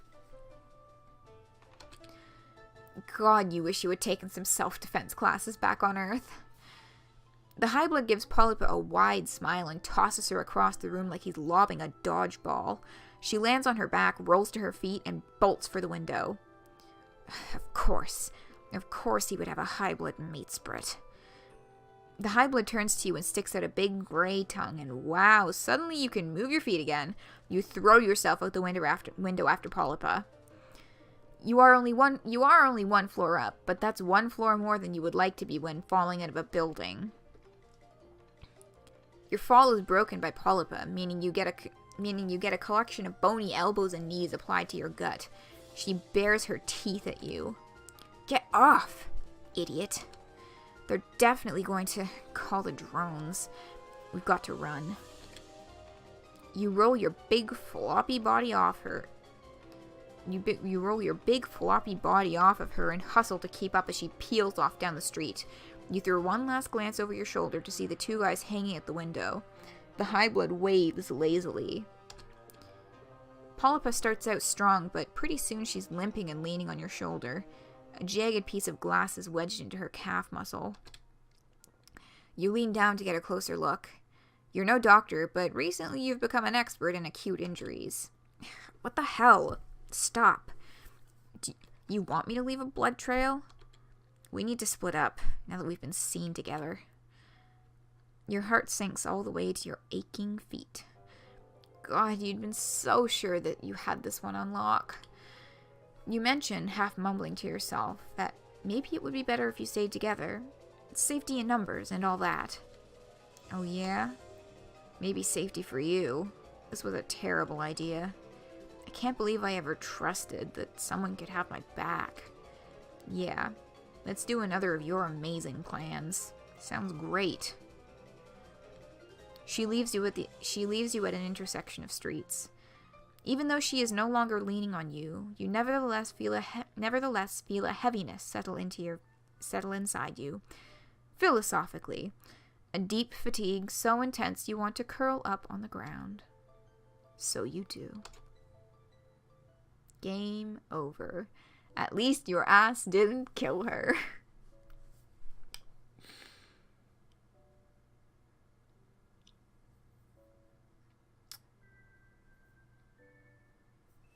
And that's that.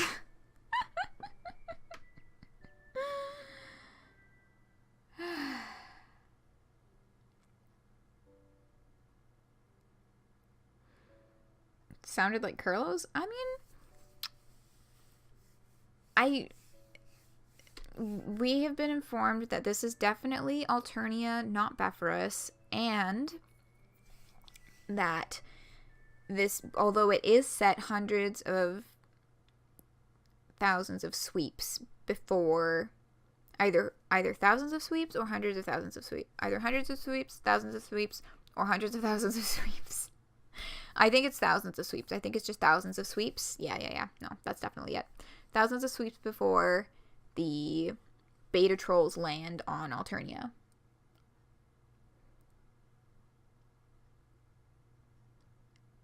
But, anyway. I hope you all enjoyed that trip.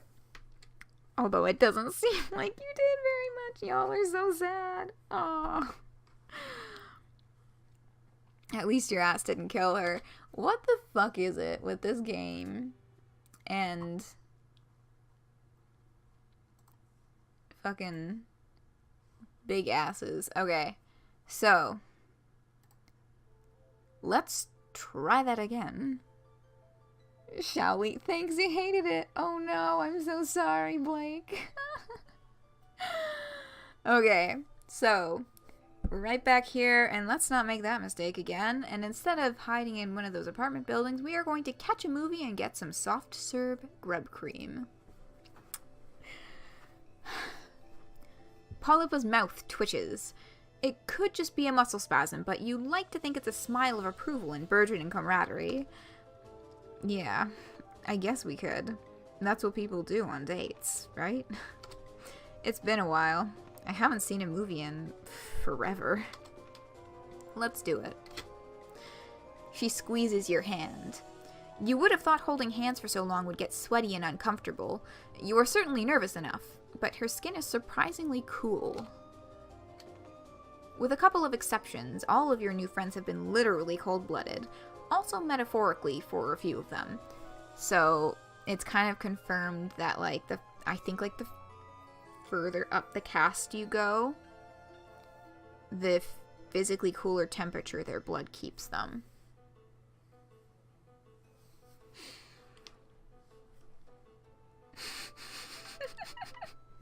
Sorry, I just keep looking back at all the fanaticism in the chat, and it's just giving me life. Okay. But you aren't going to judge them for their lifestyle choices. That isn't your place as a friend. Regardless, your point is, it's kind of nice holding hands even if it is under completely false murder pretenses. Come on. There's probably a theater in there. Makes sense. You aren't from around here, and you don't think POLYPA is either, but you can always recognize a mall when you see one. Stores and escalators and fountains full of slimy mall water that's probably been there for years. The biggest difference between this and an Earth Mall is that there doesn't seem to be anyone working in any of these stores. Everything is automated. That and the top floors appear to be reserved for high bloods. POLYPA is still holding onto your hand. Gosh, it's like you really are on a real date. This is very, very friendly. As far as you know, you have never been on a date with an assassin before. You can't read the showtimes and descriptions and don't have any money, but POLYPA chooses the movie and pays for you both. She tosses she tosses a couple coins into the slot, and the machine spits out 2 tickets. You don't see any soft-serve grub cream, but you are a little too queasy from mingled nerves and excitement currently to deal with anything called grub cream. You do, however, stop for a bag of buttery exploded kernels at the concession stand. The theater you follow POLYPA into isn't crowded, but you still feel every pair of eyes settling on you as you walk up the steps. Your heart pounds and sweat slides down the back of your neck.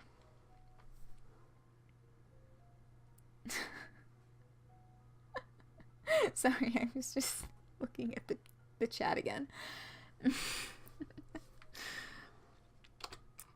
You are just positive everyone can see right through you to this deeply controversial cross-species matchup you got going here. Even worse, POLYPA takes a seat weirdly close to the only other group in the theater. Man, awkward. The movie starts playing. Apparently in Alternia there aren't any trailers before movies. Kind of a bummer. If you're gonna be stuck here, you want to know what hot new summer blockbusters you have to look forward to. Surprisingly, the movie turns out to be a romantic comedy. You expected POLYPA to choose a thriller or a horror movie. From what you can glean of the plot, it's about a beautiful young Jadeblood who gets involved with a visiting Blueblood and their servant, a big bumbling Brahms. The portrayal of Lowblood strikes you as vaguely offensive. They grunt and fall down a lot. The caverns look a lot fancier than you remember from the time you hung out with Bronya. Just a lot bigger and more glittery. The main character spends a lot of time pulling a jeweled comb through her lustrous hair. The dialogue is kind of incoherent, and you don't just think it's because you are unfamiliar with the cultural context. It also doesn't help that POLYPA keeps up a running commentary throughout. The ban on conversation has apparently been lifted. Ugh. I can't believe they added the mistaken identity storyline. So unnecessary. Also, Black Rom is so boring in comedies. There's just no punch to it. Can't believe how bad this is. I don't remember the book being this garbage, but I read it a long time ago. My taste may have been worse back then. That's such a big fucking mood.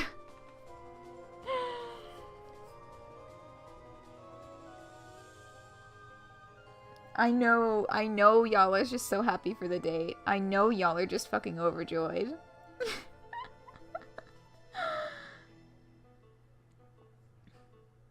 But, like, this is such a big mood. Like, oh, I don't remember this being so bad, but I also read it a long time ago, so it could possibly be garbage. For example, every book I read as a teenager, just tossing that out there. Well, no, every book I read as a preteen. Not everything I read as a teenager, because, I mean, I read Homestuck as a teen, as well as, like, a couple other things that are still decent, but, like, oh my god. There's a couple of series that are coming to mind that just big yikes.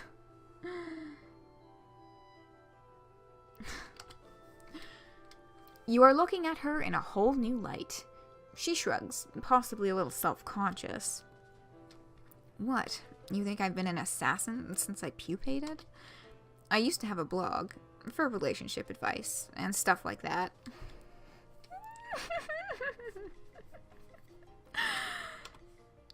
Of course, I was just messing around. I didn't know anything beyond what I'd read online. That just, oh my god, that's such a big feel though. I, like, running an advice blog when you're fucking 14 and being like, I know so much, but you actually don't know shit.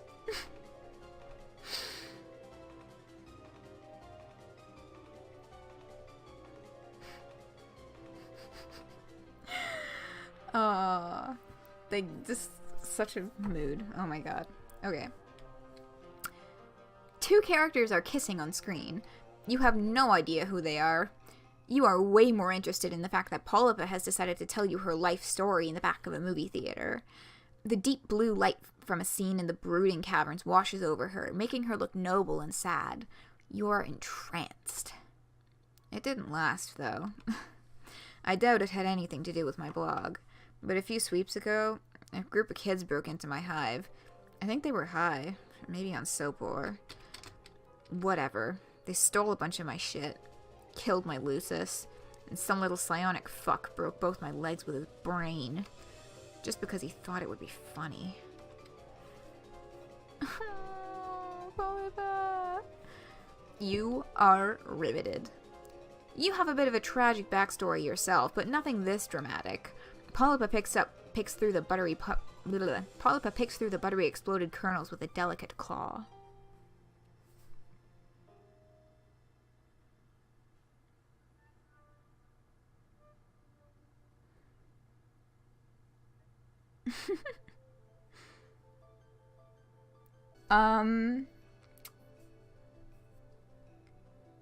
Anyway. Yeah, again, more hinting at the backstory of MSPA Reader, which we still don't know, which has something to do with stealing a rocket ship? Like, what?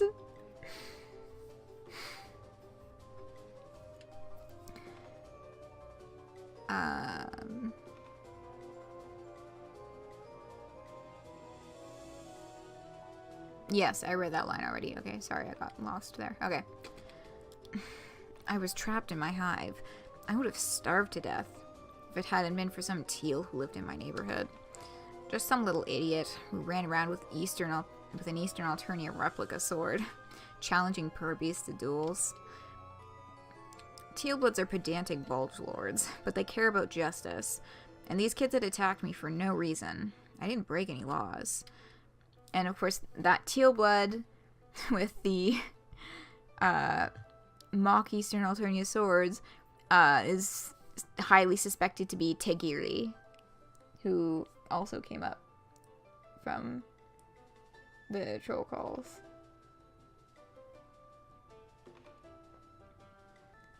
First real day taking it with open arms and open hearts. Yeah. Yeah, no, Tegiri, exactly, Sneak Cat. I think that is Tegiri that they are referring to here.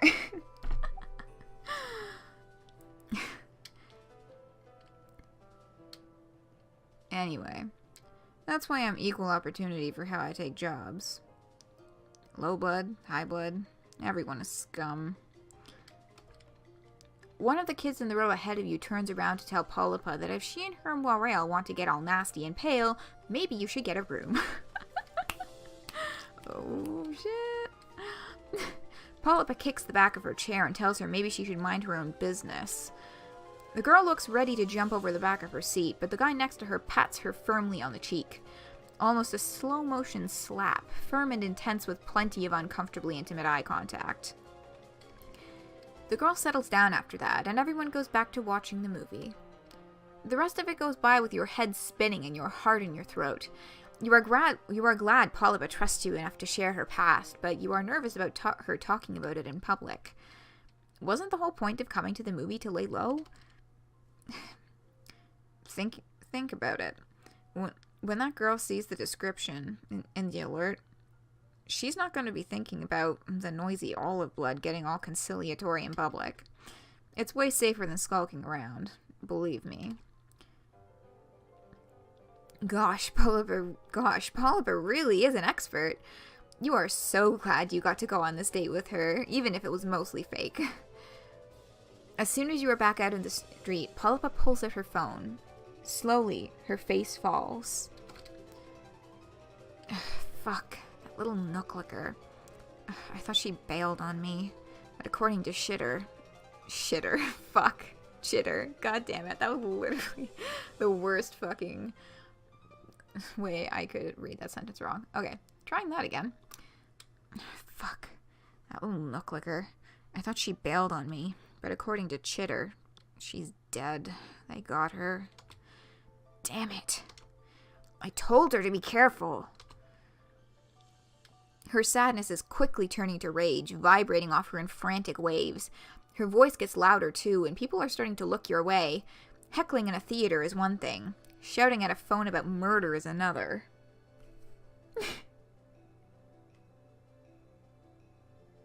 Yeah, yeah, you got auto-modded for that. It's not fake in your heart. Yeah, I know. It was like low-key, high-key a real date. Whether they intended it or not, it turned into that. Because they had a fucking moment. Okay. This is going south fast. You've got to calm her down.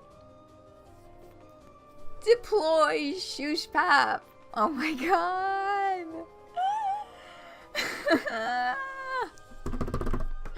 Okay.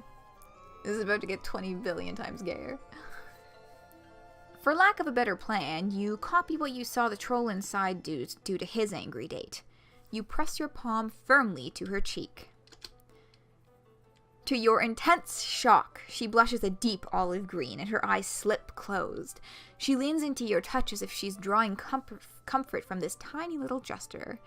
Then she blinks and pulls away. Listen, I'm technically on the clock right now. Let's be professional. She bites her lip, hesitating. Then she reaches up and repeats the gesture on your face. An unbelievable warmth fills you. Could it be the warmth of friendship?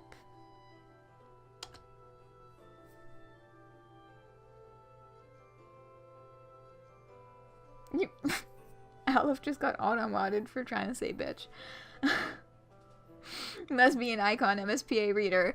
Fucking truly. Oh my god.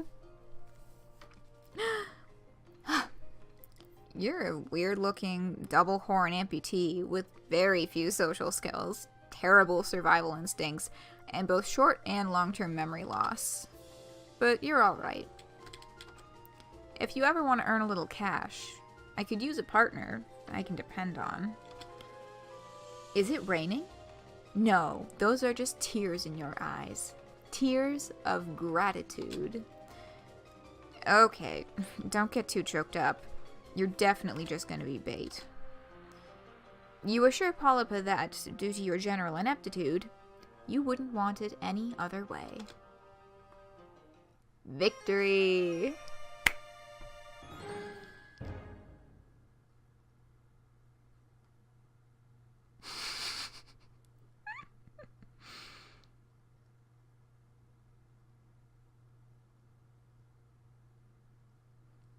Okay. I mean, I would argue that Zebruh's ovarian cyst is not actually an inside joke. It's just a thing that you keep saying that's really fucking weird.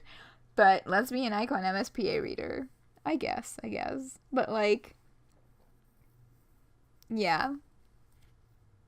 Look at how fucking cute this end screen is. Oh my god.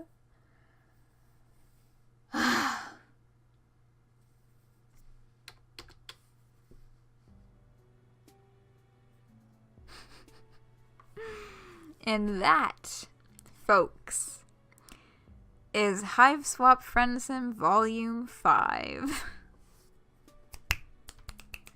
Snaps for that. Oh my god, I just gotta say, the whole fucking chat through POLYPA was just like invigorating me. Y'all are just wonderful. Oh my goodness. Okay. So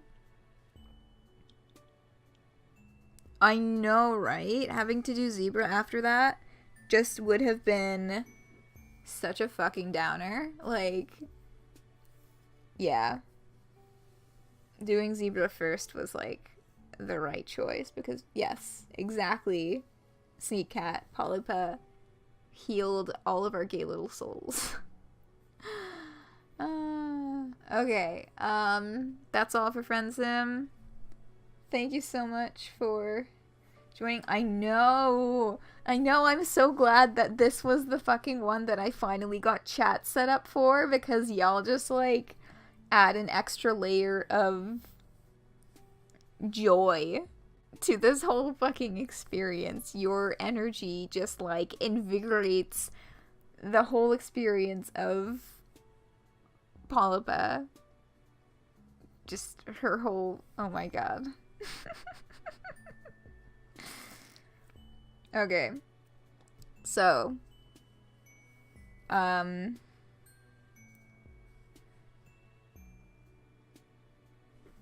caught up on Friendsim. This one just came out last Friday, didn't it? Or am I remembering incorrectly? No, this one did just come out last Friday. So that means that next week, this Friday, specifically this Friday, there will not be a Friendsim. Which means that next week, we can fucking finally go back to an Undertale bonus stream. So, next week's bonus, we are back to Undertale, fucking finally. I have not played Sans in like a month. I will just toss that out there. I'm a little rusty. I'll try and get some playtime in over the weekend. Because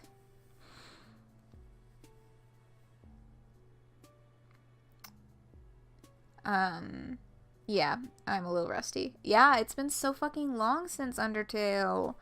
I know. But yeah, I'll try and get some practice in over the weekend to get back into the groove of things, because I was doing pretty well and then I didn't play for a month. So we'll see how that's we'll see how that goes.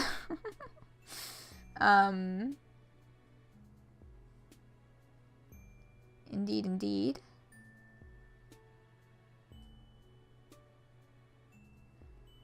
And oh, if I got first try on stream and I just got lucky, oh my god, no, I would, y'all saying you would die, I would die, man. I would flip my fucking shit. Yeah, that would be something. Alright. Woo! Anyways, yes, but before then,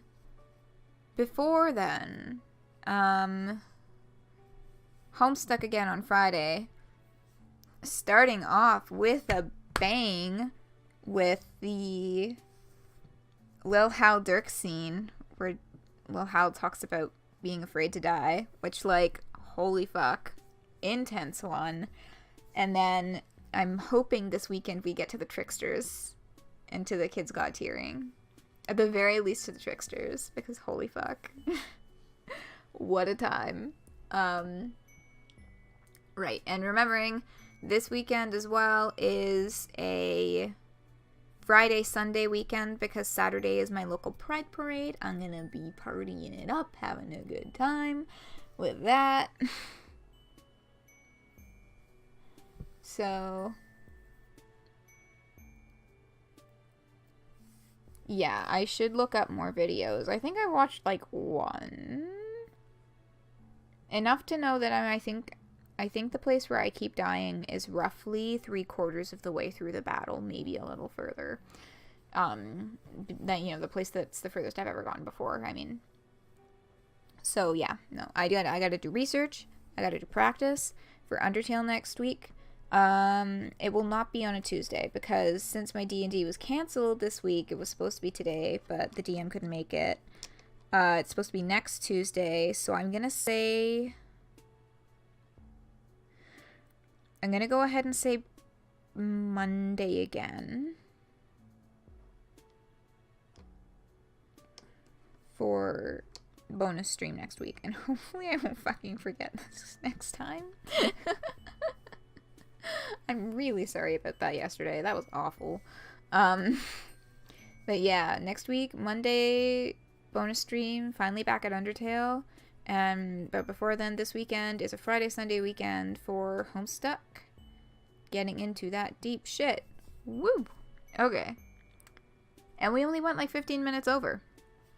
I checked the time when we finished POLYPA's route, and we only went 15 minutes over, which is pretty dang good, seeing as we went a full half an hour past normal time trying to finish Zebruh. So, yeah.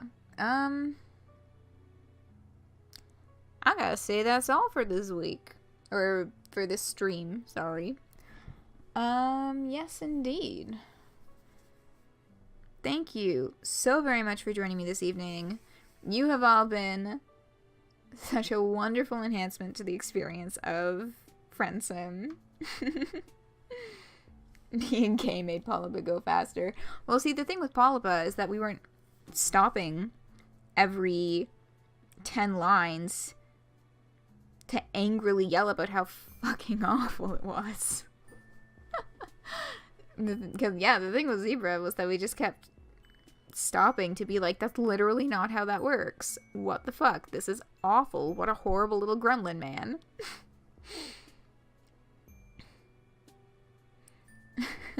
Whereas with POLYPA, it was just a consistent stream of, oh my god, that's so gay, I'm gay.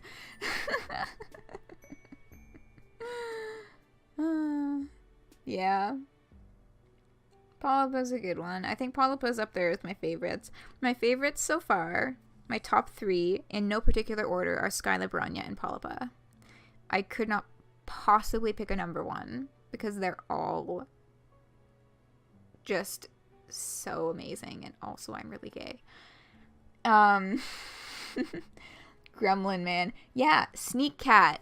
You got me started on that. You got me started on calling bad, annoying people gremlins. That's your fault. Because you kept calling Caliborn the green gremlin, and then I don't know, gremlin man just kind of like crept its way into my vocabulary, so like, that's your fault, Sneak Cat. Thanks. Okay. Very slowly approaching 1:30 a.m. in my time zone anyways. So it is time to say goodnight. I'm gonna have a fucking snack. I'm hungry. And I hope that you all have a wonderful rest of your evening, whatever y'all are getting up to.